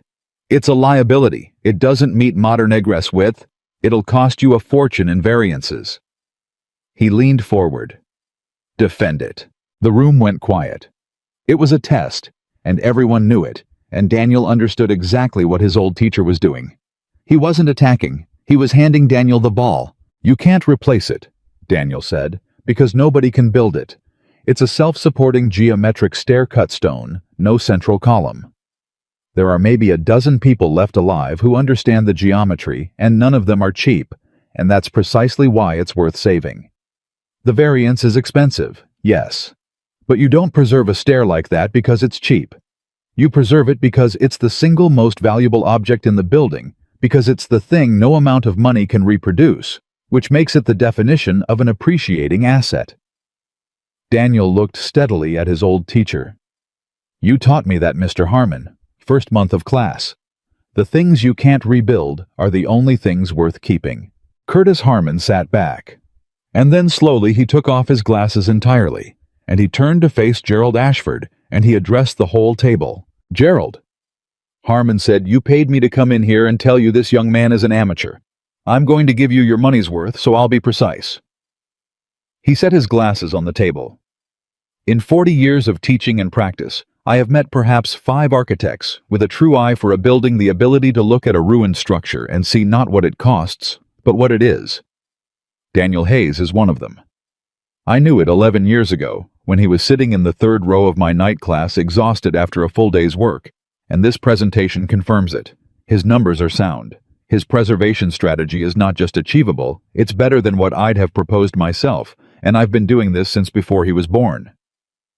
Harmon picked his glasses back up and put them in his pocket. A man finished with his work. You hired the wrong expert, Gerald. You wanted someone to bury him. I'm not going to bury a man for doing the finest work in this room. If you want that done, you'll have to pay someone with looser standards than mine. The silence that followed was the loudest thing Daniel had ever heard. Ashford's face had gone gray. He'd spent good money to build a trap, and the trap had turned around and bitten him in front of the entire board, and he knew it, and worse, he knew everyone else knew it. But Gerald Ashford had not gotten where he was by losing gracefully. "Fine," he said, and his voice had dropped all its silk. "Fine. Let's dispense with the theater. The design is competent. I'll concede the design." He stood up, and now he was looking not at Daniel, but at Victoria, and Daniel understood that the real attack had only just begun. But this vote was never really about the design, was it, Victoria? Let's be honest with the room, since we're being honest. Let's talk about why the CEO of this company spent 4 months refusing to sign a demolition order that would make us all a great deal of money.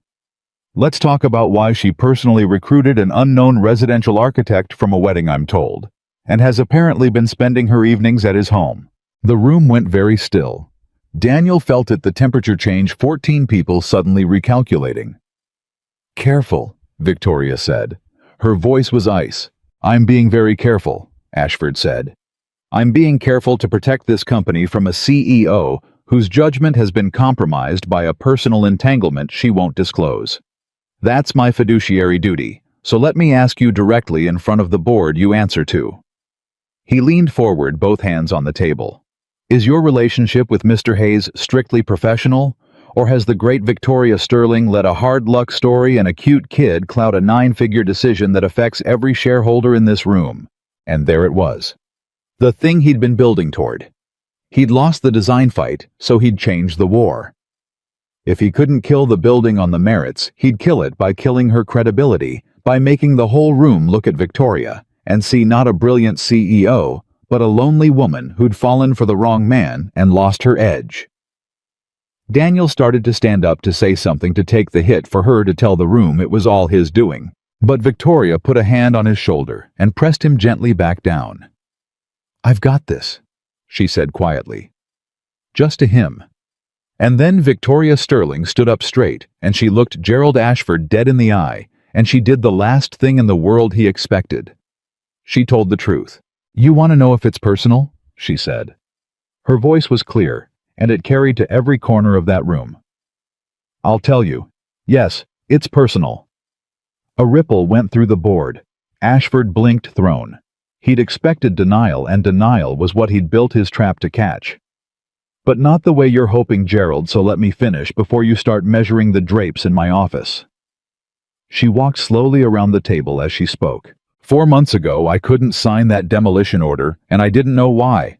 I told myself it was strategy. It wasn't strategy.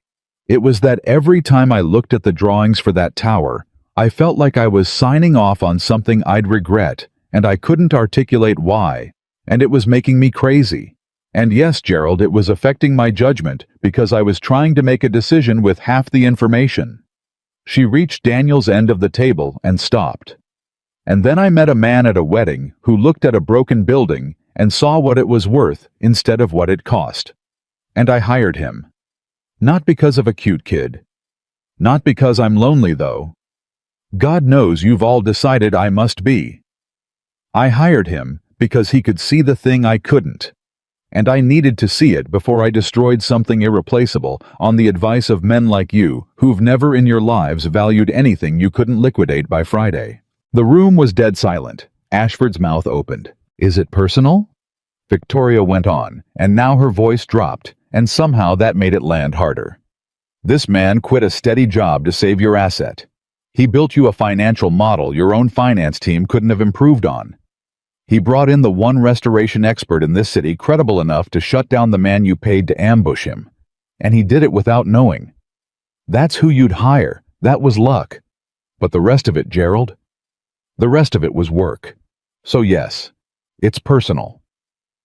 I take it personally that this company spent 4 months about to make $100 million mistake. And one man I found at a wedding is the reason we didn't. If that's the compromised judgment you're worried about." She looked around the whole table now, meeting every pair of eyes. "Then I'd suggest every one of you pray I stay exactly this compromised, because it just saved you a fortune." Nobody moved. And then Curtis Harmon from his seat started to clap. Slowly. Once, twice. And a board member near the window joined him. And then another. Ashford stood at the end of the table with his hands still flat on the wood, and he understood the way a man understands the moment a fight is lost, that he had reached too far.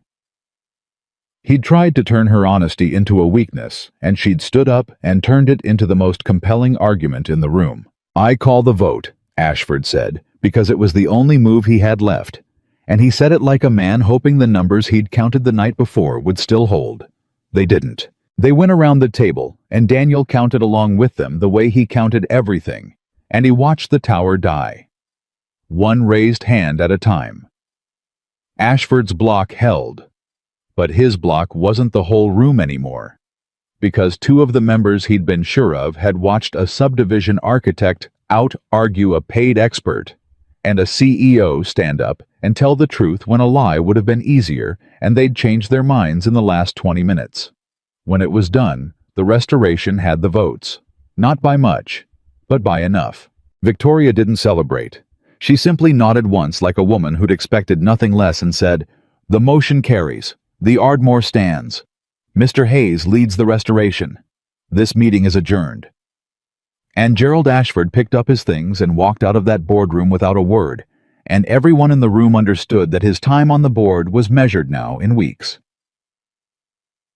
Daniel found Victoria alone in her office an hour later, standing at the window, looking out over the whole city, the lopsided paper swan on the desk behind her. "You didn't have to do that," Daniel said from the doorway. "You could have denied it. It would have been cleaner. He handed you the easy way out, and you didn't take it." Victoria didn't turn around. "I'm done lying about what things are worth to me," she said. "I've spent 4 years telling everyone I'm fine. Telling the board I'm fine, telling the press I'm fine, telling myself I'm fine, standing in the corner of every wedding pretending I don't feel anything." She turned around then. "I watched you kneel down at that wedding and tell your daughter the truth about a cruel man kindly in front of 200 people.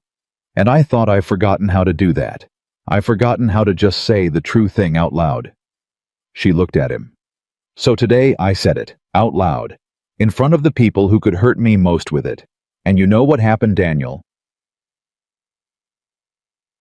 You won.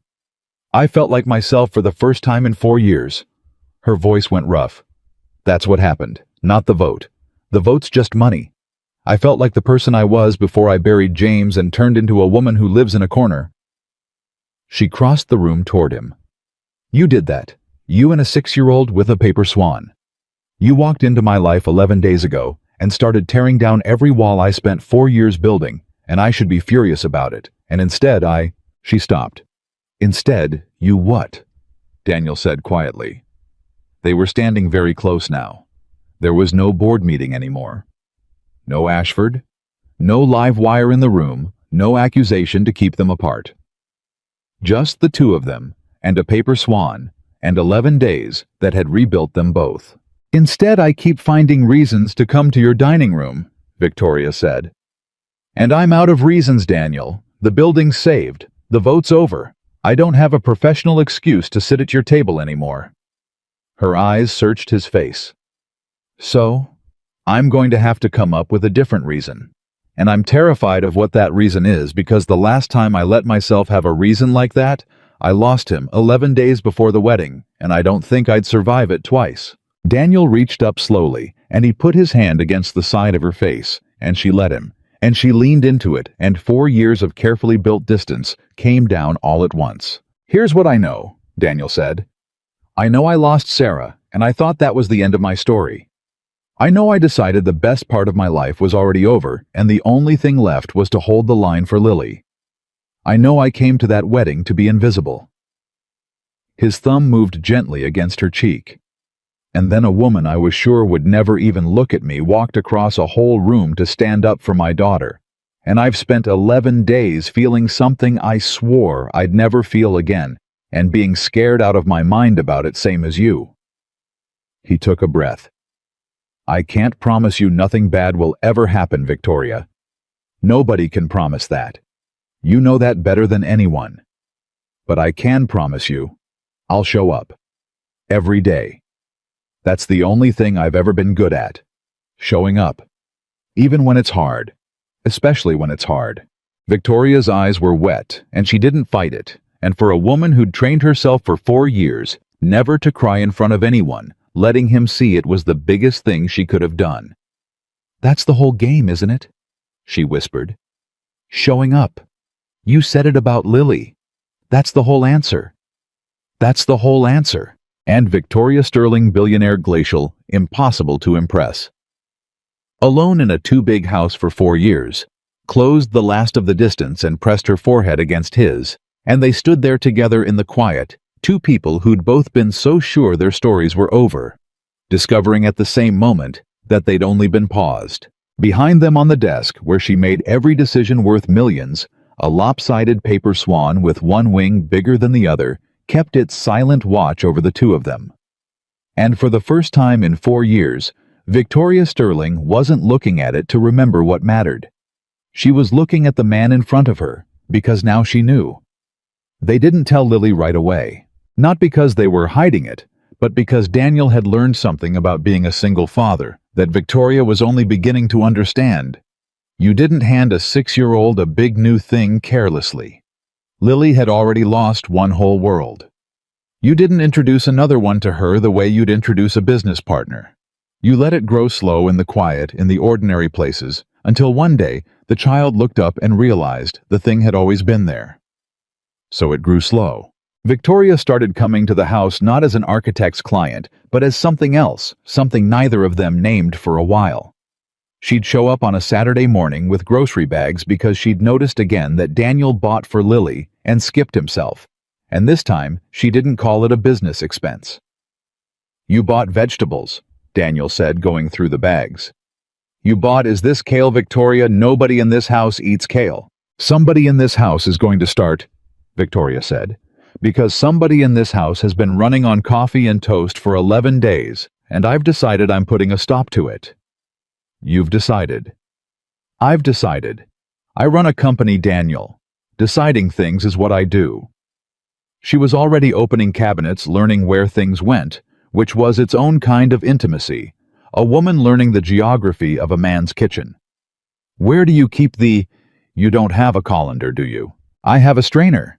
"That is a strainer for pasta, and a colander is—" She stopped, turned around, found Daniel leaning against the counter grinning at her.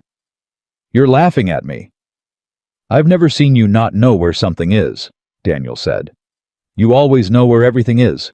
You walk into a room and you've got the whole thing mapped in 3 seconds, and you don't know where my colander is." "You don't own a colander." "I don't own a colander," Daniel agreed. "Which is the whole point. There's finally something Victoria Sterling can't find, and it's in my kitchen." She threw a dish towel at him. It was the first time she'd ever done something that silly, and she felt the strangeness of it, the way her own body did something spontaneous and unguarded, and she watched Daniel catch the towel out of the air and laugh, and she thought, "This is what James meant. This is the thing I stopped being able to do." Lily wandered in then, drawn by the noise the way she always was, and stopped in the doorway, taking in the scene, the swan lady in the kitchen, groceries everywhere, her dad laughing, an actual dish towel in the air. "Is Victoria making dinner?" Lily asked. "Victoria is attempting to make dinner," Daniel said. "It's touch and go. She can't find the colander." "We don't have a colander," Lily said. "We have a strainer. It's the blue thing." Victoria pointed at Lily. "Thank you. See, someone in this house is competent." Lily beamed and climbed onto a chair to supervise, and that was how it started. Really, not with a conversation, not with an announcement, but with a Saturday and a bag of kale nobody wanted, and a 6-year-old showing a billionaire where the strainer was kept. The restoration of the Ardmore took 11 months, and it changed all 3 of them. Daniel threw himself into it with a focus he hadn't brought to anything since before Sarah died. He was on site every day. He learned the names of every worker the way Victoria knew her security guards, and he learned their kids' names too, because he'd picked up more from her than he realized. When the crew uncovered the hand-painted ceiling in the old tea room under a century of grime and a drop ceiling some idiot had installed in the 70s, Daniel called Victoria and made her come down in the middle of a workday to see it. "Look up," he said when she walked in. Don't say anything, just look up." She looked up. The leaves and forgotten flowers cleaned now, the colors coming back 100 years old and looking down at them. "Somebody painted that lying on their back on scaffolding," Daniel said. "For weeks. A person whose name we'll never know. And they did it beautifully, even though they must have known most people would never look up and see it." He was quiet a moment. "That's the whole thing, isn't it? Doing it beautifully, even when nobody's looking. Even when there's no reason to, except that it's the right way to do it." Victoria looked at the ceiling, and then she looked at him, and she said something she'd been circling for weeks. "I want you to meet someone," she said. "Or I want to tell you about someone. James." Daniel went still. "You've never asked me about him. Everybody asks. The board, the press, my sister. Everybody wants the story, the tragic engagement 11 days before. You never once asked." "It's yours to tell," Daniel said. "Not mine to ask for." "He'd have loved this ceiling," Victoria said, looking up again. "He'd have loved that a stranger painted it 100 years ago for people who'd never look up. That was exactly the kind of thing that made him crazy about me.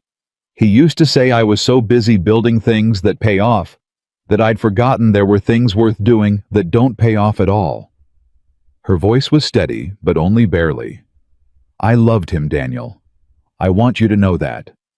I'm not going to pretend I didn't, and I'm not going to pretend I've stopped because I don't think you stop. Do you? You don't stop loving Sarah." "No," Daniel said quietly. "You don't stop." "So I need to know that's okay," Victoria said, and there was a real fear underneath it. "Because I don't know how to do this any other way. I can't pretend James didn't happen, and I don't want you to pretend Sarah didn't. And most people can't handle that. Most people want to be the only one. They want you to close the door on everything before them, and I—" "Victoria." Daniel crossed the room. "Look at me. There is no door I'm asking you to close. Sarah is Lily's mother. She's half of my daughter's face.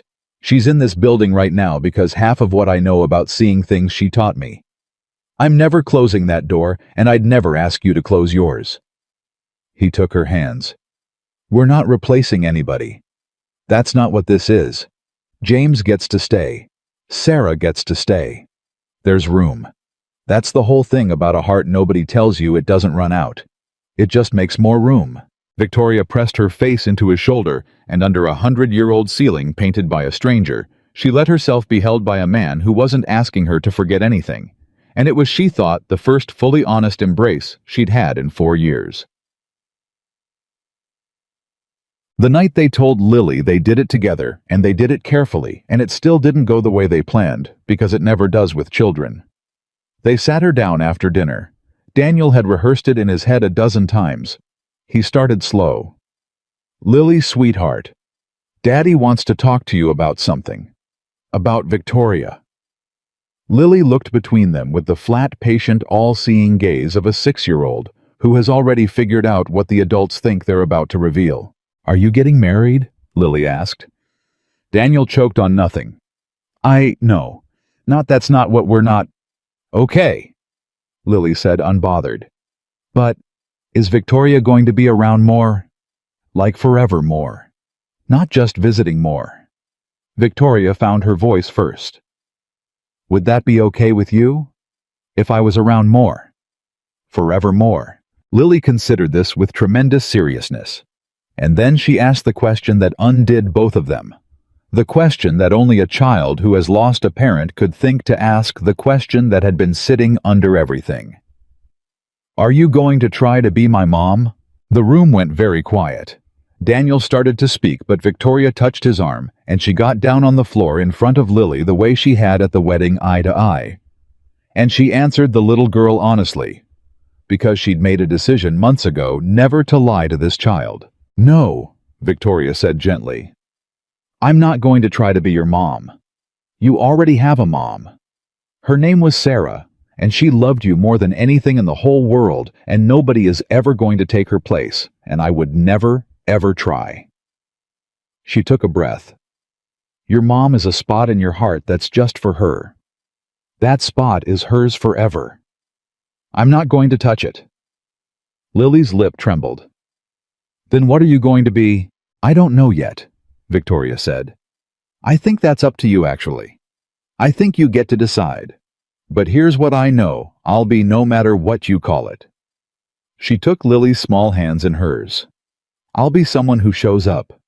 Someone who's there when you get out of school, and there for the bad dreams, and there for the school projects that are due tomorrow that you forgot to mention until bedtime. I'll be another person who loves you, that's all. Not instead of anybody. Just one more. Because you can never have too many people who love you. That's the one thing there's no limit on. Lily was quiet for a long moment. And then in the way children do, she reached the center of the entire thing in a single sentence. You held my hand, Lily said. When you read me the frog story, you held my hand the whole time. I did, Victoria whispered. My mom used to hold my hand. Lily's eyes were wet now. I'm starting to not remember it. What it felt like. And when you held my hand, it felt like... She stopped, 6 years old, and reaching for something too big for her words. It felt like remembering. And Victoria Sterling, who had negotiated billion-dollar deals without her heart rate breaking, 60, broke completely right there on the floor of Daniel's living room and pulled the little girl into her arms, and Lily let her and Daniel stood over the two of them with his hand pressed over his mouth, and none of them said anything for a long time, because there was nothing left that needed saying. It wasn't a fairy tale. Daniel had promised her that once, and it turned out to be true. There were hard days. There were days when Victoria's old reflexes kicked in, and she disappeared into work for 70 hours, and Daniel had to sit her down and remind her of the second condition, the one from the very beginning. You don't get to disappear on me, and she'd fight it because 4 years of habit doesn't dissolve in a few months, and then she'd hear herself and stop and come home. There were days when Daniel's grief ambushed him out of nowhere. A song, a smell the anniversary, and he'd go quiet and far away, and it was Victoria who learned to recognize the flinch and not take it personally, because she had one just like it. They were in the end uniquely equipped to love each other, precisely because they'd both already been broken in the same place. Neither of them needed the other to explain the grief. They just recognized it the way you recognize your own reflection in a dark window, the way they had across a wedding hall the first night. There was one fight, a real one, 3 months in that nearly ended it. Victoria's sister had said something at a family dinner, offhand cruel, in the way family can be cruel, about how convenient it was that Victoria had found a ready-made family, a widower, and his daughter, right when she was getting older and running out of time to have her own. She'd said it lightly. She'd said it with a smile, and she'd planted a poison in Victoria that grew all the way home in the car. Is that what this is? Victoria said in Daniel's kitchen, and her voice had gone back to the ice he hadn't heard in months. Am I convenient? A rich woman with no kids of her own, playing house with somebody else's family? Because it's easier than starting from scratch. Daniel put down the dish he was drying. You want to have that fight, he said. Fine, let's have it. Say the rest of it. Say what you're really asking. I'm asking if I'm a placeholder, Victoria said, and her voice cracked. For the family you lost. If I'm just the woman who fills the empty chair. If Lily needed a mother, and I was available, and that's the whole... Stop. Daniel crossed the kitchen. Stop it. Look at me. He took her face in his hands. Your sister is scared of you. She's always been scared of you. You told me that yourself. So she found the one thing that would hurt, and she said it, and now you're standing in my kitchen letting her win. His voice dropped. You're not filling a chair, Victoria. You didn't come to that wedding looking for a family. I didn't go looking for a wife. Neither of us was shopping. We got ambushed, both of us. You walked across that room because you couldn't stand watching a man be cruel to a child, and I fell for you somewhere between the tiles and the paper swan, and there was nothing convenient about any of it, because falling in love again when you're terrified of losing someone again is the single least convenient thing a person can do. He wiped a tear off her cheek with his thumb. If I wanted convenient, I'd have stayed alone. Alone is convenient. You're the opposite of convenient. You're the scariest thing that's ever happened to me. And I choose you anyway, every single day. That's not convenience. That's the bravest thing I've got. Victoria broke, and this time Daniel caught her, and they stood in the kitchen, holding each other, and the fight didn't end the relationship, it did the opposite. It was the moment they both stopped being afraid it would be taken away, because they'd survived the first real test, and the thing was still standing. The Ardmore reopened on a Saturday in the fall. Daniel stood in the restored lobby, the 482 tiles gleaming green and gold, cleaned by hand over 3 weeks, every single one saved. And he watched people walk in for the first time, and look up, and stop, and go quiet, the way people do in the presence of something made with care. There was a bronze plaque by the door. Victoria had insisted on it. Daniel had fought her about it for a week, and lost. The Ardmore. Restored 2026. Lead architect Daniel Hayes. Because the things you can't rebuild are the only things worth keeping. The last line was Harmon's from a night class 11 years ago, and Daniel had wept when he saw it cast in bronze standing right there in the finished lobby, because a man who'd been told his whole life that guys like him don't get the chance had just gotten his name put permanently on a building that would outlive him. Lily found him by the plaque. She was 7 now. She'd had a birthday during the construction, and Victoria had thrown her a party in the half-finished building hard hats for all the kids, which Lily still described as the best day of her life. "Daddy," Lily said, reading the plaque, slowly sounding out the words. "It says your name." "It does." "On the whole building." "On the whole building." Lily thought about this. Then she looked up at him with an expression so much like Sarah's that it stopped his heart that same clear-eyed pride. "Mom would think this was so cool," Lily said. And Daniel knelt down right there in the lobby he'd saved, and he pulled his daughter in, and over her shoulder. He saw Victoria standing across the room watching them, and he understood in that moment that he had somehow, against every odd, against everything he'd believed 3 years ago, at the bottom of his grief, been given a second whole life. "Yeah, baby," he said. "Your mom would think this was so cool. And you know what? So does Victoria. And there's room for both of them to think so. There's room for all of it." Lily pulled back and looked at him seriously. "Daddy, I decided," she announced, "what Victoria's going to be. I've been thinking about it for a really long time." Daniel felt Victoria go still across the room, close enough now to hear, and he felt his own breath catch. "Yeah, what did you decide, sweetheart?" Lily said it simply the way children say the most enormous things like they weigh nothing at all. "She's my Victoria," Lily said. "Not my mom. My mom's my mom. Victoria's my Victoria. That's her own thing. She gets her own name because she's her own person who loves me." Lily nodded, satisfied with her own logic. "And nobody else in the whole world has a Victoria. Just me. And Victoria Sterling, who had built an empire, who had buried the man she was supposed to marry, who had spent 4 years in the corner of every room, being somewhere else entirely crossed the lobby of the building that a single dad had saved, and knelt down next to the two of them, and became permanently and forever somebody's Victoria. "That's the best job I've ever been offered," she told Lily, and her voice didn't break, because for once she didn't need it to. "And I ran a whole company, but this one's better." She held out her pinky. "Deal." Lily hooked her finger through it, the same pinky promise from the wedding all the way back at the beginning, before any of them knew.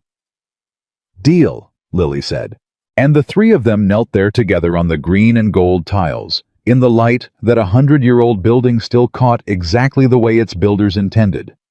And a man who'd come to a wedding only to disappear looked at the woman who'd walked across a room to find him, and understood that the smallest decision he'd ever made showing up, opening the door, letting someone see him, had turned out to be the one that gave him everything back. The proposal came a year after the pinky promise, and it did not happen the way anyone would have scripted it. Victoria had imagined in the private way she imagined things she'd never say out loud, that if it ever happened, Daniel would be the one to do it.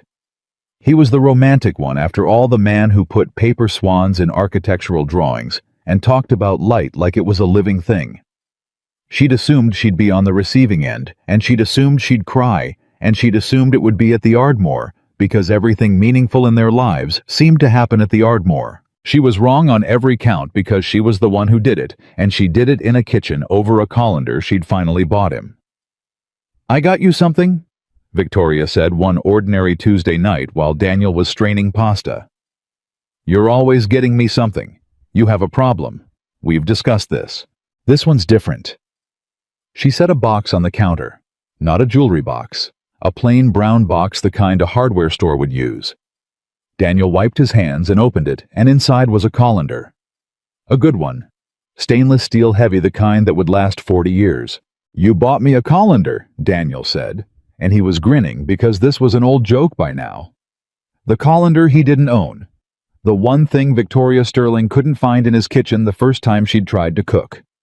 "This is the most romantic gift I've ever—" "Look underneath it," Victoria said. And Daniel lifted this colander out of the box, and underneath, sitting in the bottom, was a ring. A plain band. Not a diamond the size of an eyeball, not the kind of thing a billionaire buys to prove a point, a simple band, the kind of thing a man who counts tiles and gallons of gas would understand. Daniel went very still. "I'm not good at this," Victoria said, and her voice, the voice that had built an empire and closed 100 deals, was shaking. "I've said hard things in boardrooms my whole life, and I don't know how to say this one. So I'm just going to say it plain, the way you taught me. The way you tell Lily the truth." She took a breath. "I spent 4 years believing my life ended in a hospital hallway. I told everyone I was fine. I built walls so high nobody could climb them, and I told myself I liked it up there alone where nothing could reach me. And then a man knelt down at a wedding and told his daughter that a cruel man was just unhappy inside." Her eyes were wet now, and she didn't fight it. "I've watched you show up every single day for 2 years. Through the good days and the days your grief knocks you flat, and the days mine does. You never once asked me to be less than I am, or to forget the person I lost, or to be anything but exactly myself. Do you know how rare that is? I've been in rooms with the most powerful people on earth. Not one of them ever offered me that." She picked up the ring. "So I'm asking. Not because I'm lonely, not because you're convenient. My sister was wrong about that, and I finally believe it. I'm asking because you're the bravest thing that ever happened to me, and I choose you every single day the way you chose me. Daniel Hayes. Will you marry me?" For a long moment, Daniel didn't say anything. He looked at the ring, and then at the woman holding it, and then, of all things, he laughed a wet, disbelieving laugh, and put his hand over his eyes. "You proposed to me with a colander," he said. "I proposed to you with a colander. The one thing you couldn't find in my kitchen. The first day. When you threw the dish towel at me." "I've been planning it since the dish towel," Victoria admitted. "I know it's ridiculous. I know I could have done something at the Ardmore with a string quartet, and I—" "Don't you dare," Daniel said, pulling his hand away from his eyes. "Don't you dare apologize for this. A string quartet at the Ardmore would have been for other people. This is ours. Nobody else would even understand it. A colander." He was crying now, too openly, the way he'd learned to do around her, the way he never did around anyone else. "You found the one gift on earth that means our whole story, and doesn't mean a single thing to anybody else. That's Victoria, that's the most us thing you could have possibly done. Is that a yes?" "Of course it's a yes." He pulled her into him. "It was a yes 11 days after the wedding. It was a yes the first time I heard you laugh. It's been a yes for 2 years. I was just waiting for me to be brave enough. For you to be ready," Daniel corrected gently. "There's a difference. You were always brave. You just needed to know it was safe." And then a voice came from the hallway, small and delighted, and entirely unsurprised, because Lily had been listening the whole time, because Lily was always listening. "Finally," Lily said. They both turned. She was standing in the doorway in her pajamas, 8 years old now, arms crossed, wearing the expression of a person whose patience has finally been rewarded. "You knew about this," Daniel said. Victoria asked me first. Lily said matter of fact. Weeks ago, she asked if it was okay, if I minded. She rolled her eyes with the theatrical exhaustion only an 8-year-old can produce. I said obviously not. I've been waiting for you guys to figure it out for like 100 years. Daniel looked at Victoria. You asked her first. Of course I asked her first, Victoria said like it was the most obvious thing in the world. I wasn't just proposing to you, Daniel. I know exactly what I'm marrying into. I'm marrying into both of you. She gets a vote. She's always gotten a vote. She looked at Lily. And she voted yes. Twice technically because I made her confirm it because I was terrified. Lily crossed the kitchen and inserted herself into the middle of the hug the way she always did, and the three of them stood there in the small kitchen with a colander on the counter and a ring on Daniel's finger. And it was all of them agreed. Later, the best proposal that ever happened, precisely because it happened over a strainer and a joke, and an 8-year-old's rolled eyes. Tuck. They were married in the spring in the garden of the same lakeside estate where a lonely man had once hidden in a corner, and a billionaire had once planned to leave after 90 minutes. It was Daniel's idea to hold it there. Victoria had resisted at first. That place, she said. Of all places. We could get married anywhere. We could get married at the Ardmore, which would at least make sense, or, it has to be there, Daniel said. Think about it. That's where it started. That's where you walked across a whole room to stand up for my daughter. That's where I heard you laugh for the first time. That's the exact spot where two people who'd both given up got a second chance and didn't even know it yet. He took her hands. I want to stand in that garden again. But this time, I don't want to be hiding in the corner. This time, I want to be standing right in the middle of it, where everyone can see me marrying you. His voice caught. The first time I was there, I couldn't wait to leave. I want to go back and stay. I want to rewrite the ending of that night. Does that make sense? It made complete sense, and Victoria said yes, and so they went back. The wedding was small. That surprised the business press who'd expected a billionaire spectacle, 500 guests, and a magazine spread. Instead, there were 40 people. Michael Daniel's brother, whose own wedding had started, the whole thing stood as best man and cried through the entire ceremony. Curtis Harmon was there, older now, retired fully, who'd become something like a grandfather to Lily over the 2 years of the restoration and after. Victoria's security guards were there, all 9 of them, invited personally, and the 3 whose kids' college she'd secretly paid for finally understood that day, watching her exactly who they'd been working for all those years. And Lily walked Victoria down the aisle. That had been Lily's idea, and it had made both adults cry when she proposed it standing in the kitchen with the seriousness she brought to all her most important decisions. Victoria doesn't have anybody to walk her, Lily had reasoned. Her mom and dad aren't around, and she doesn't have a dad to do it, and I don't want her to walk by herself. Nobody should walk by themselves. She'd looked between them. So I'll do it. I'll walk her to you, Daddy. And then I'll be standing right there in the middle when you two, do the thing, get married. So we're all together for the whole part. And that was how it happened. An 8-year-old in a pale green dress, green and gold, like the tiles, her own choice. Nobody had suggested it walked a billionaire across a garden and delivered her to a man who'd once come to that same garden only to disappear. When they reached him, Lily didn't step aside the way tradition demanded. She stood right between them, holding one hand from each, and when the officiant began, she stayed there, and nobody moved her because that was the whole point. They weren't 2 people getting married. They were 3 people becoming permanent. The officiant, an old friend of Michael's, had asked in advance whether they wanted to write their own vows. Victoria had said no immediately. She was a woman who'd spent a lifetime being precise with words, and she did not trust herself to be precise with these in front of people without breaking. Daniel had said yes. So when the moment came, Daniel spoke his vows, and Victoria spoke the traditional ones back, and it was perfect, because it was exactly true to who each of them was, the romantic and the fortress meeting in the middle. I'm not going to say a lot, Daniel said, holding her hands with Lily standing between them holding on. I said I'd keep it short, and I keep my promises. 2 years ago, I came to this exact garden convinced the best part of my life was already behind me. I was so sure. I'd have bet everything on it. I thought all I had left to do was hold the line for my daughter and quietly disappear. He looked at Victoria, and then down at Lily, and then back up. And then, a woman I was certain would never even look at me walked across that reception hall right over there. You can see the spot from here because she couldn't stand watching a child be treated badly. And she changed everything. Not by giving me money or a job or even a second chance, though she gave me all three. His voice thickened. She changed everything by teaching me the thing I thought I already knew. That showing up is the whole game.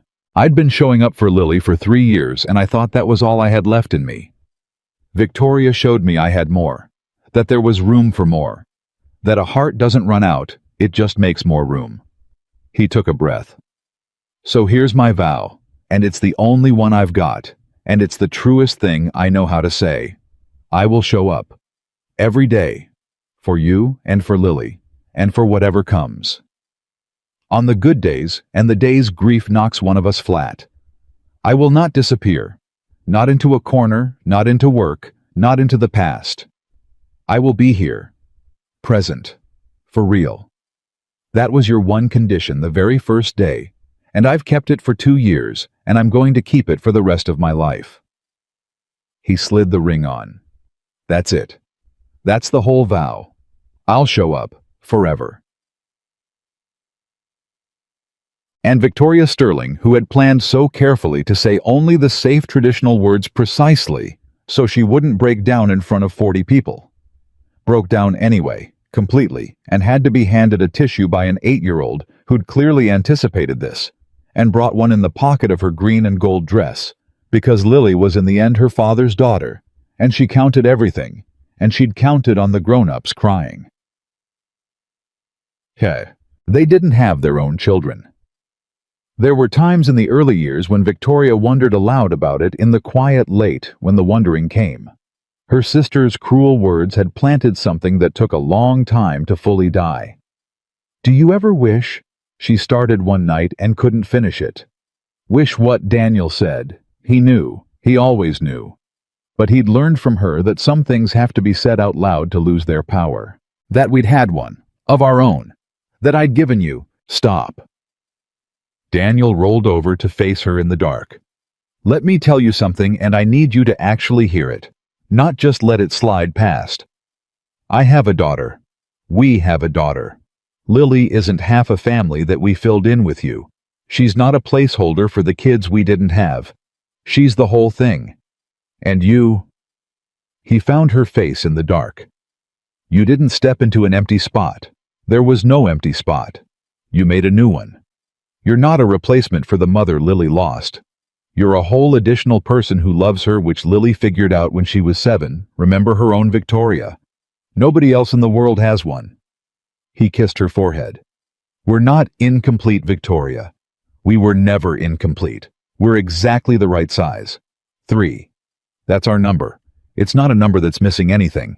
It's a number that's full. And Victoria let that in finally, all the way she'd let so few things in over her life, and the wondering stopped coming after that, because she believed him, because he'd never once lied to her, because the truth was that the three of them fit together with no gaps and no missing pieces, and had from the very beginning. Lily grew up.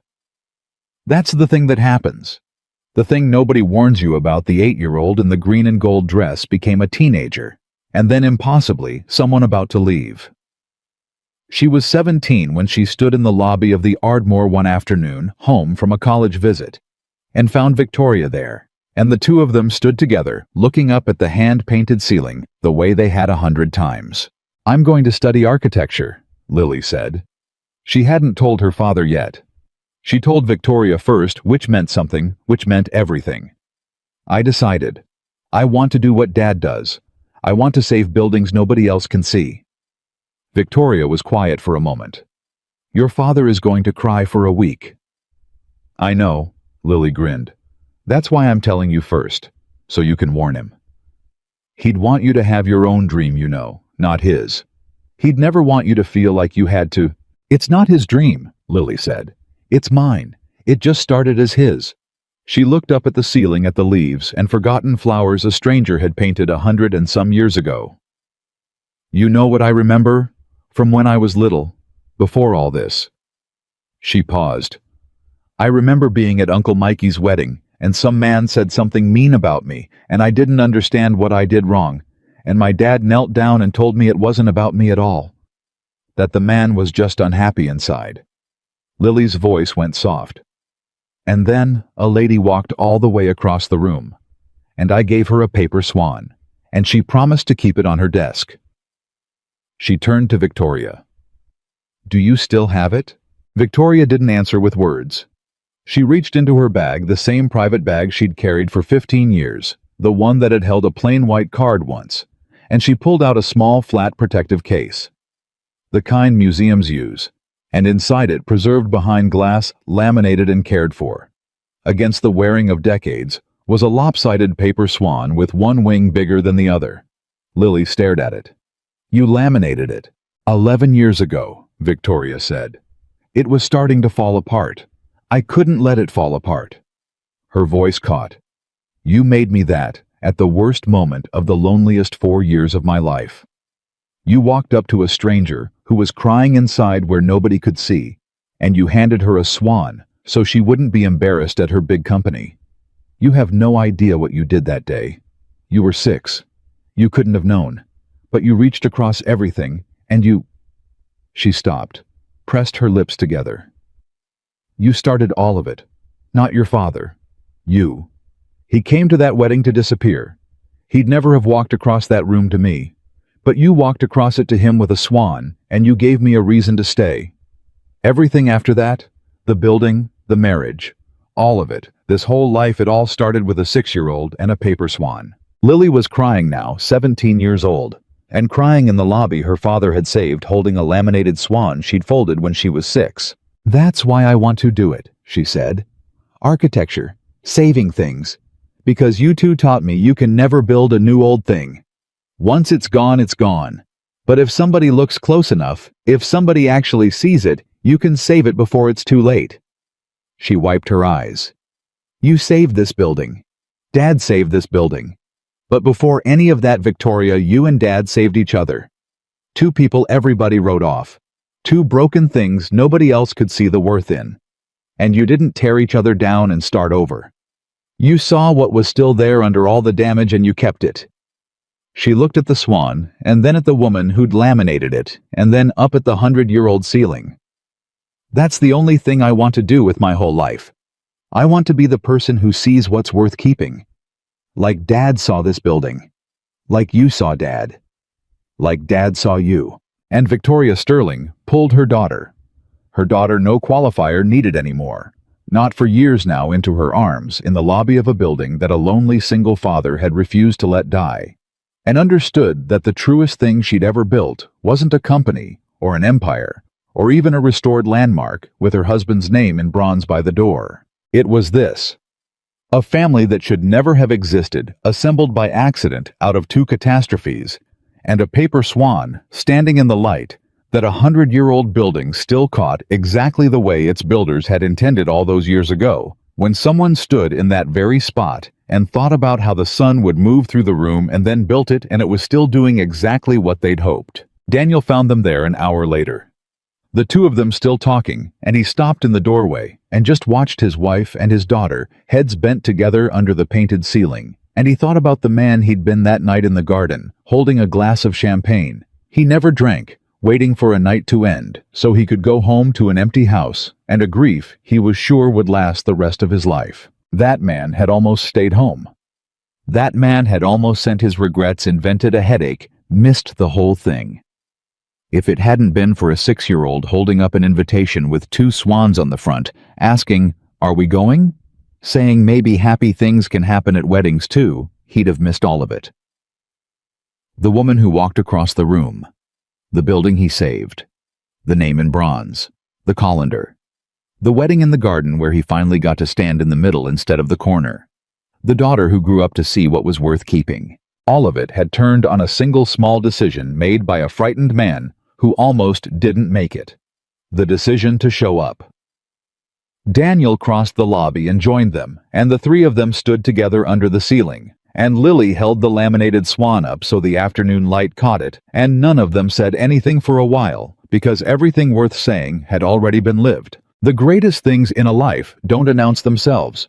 They don't come with fanfare or certainty or a plan.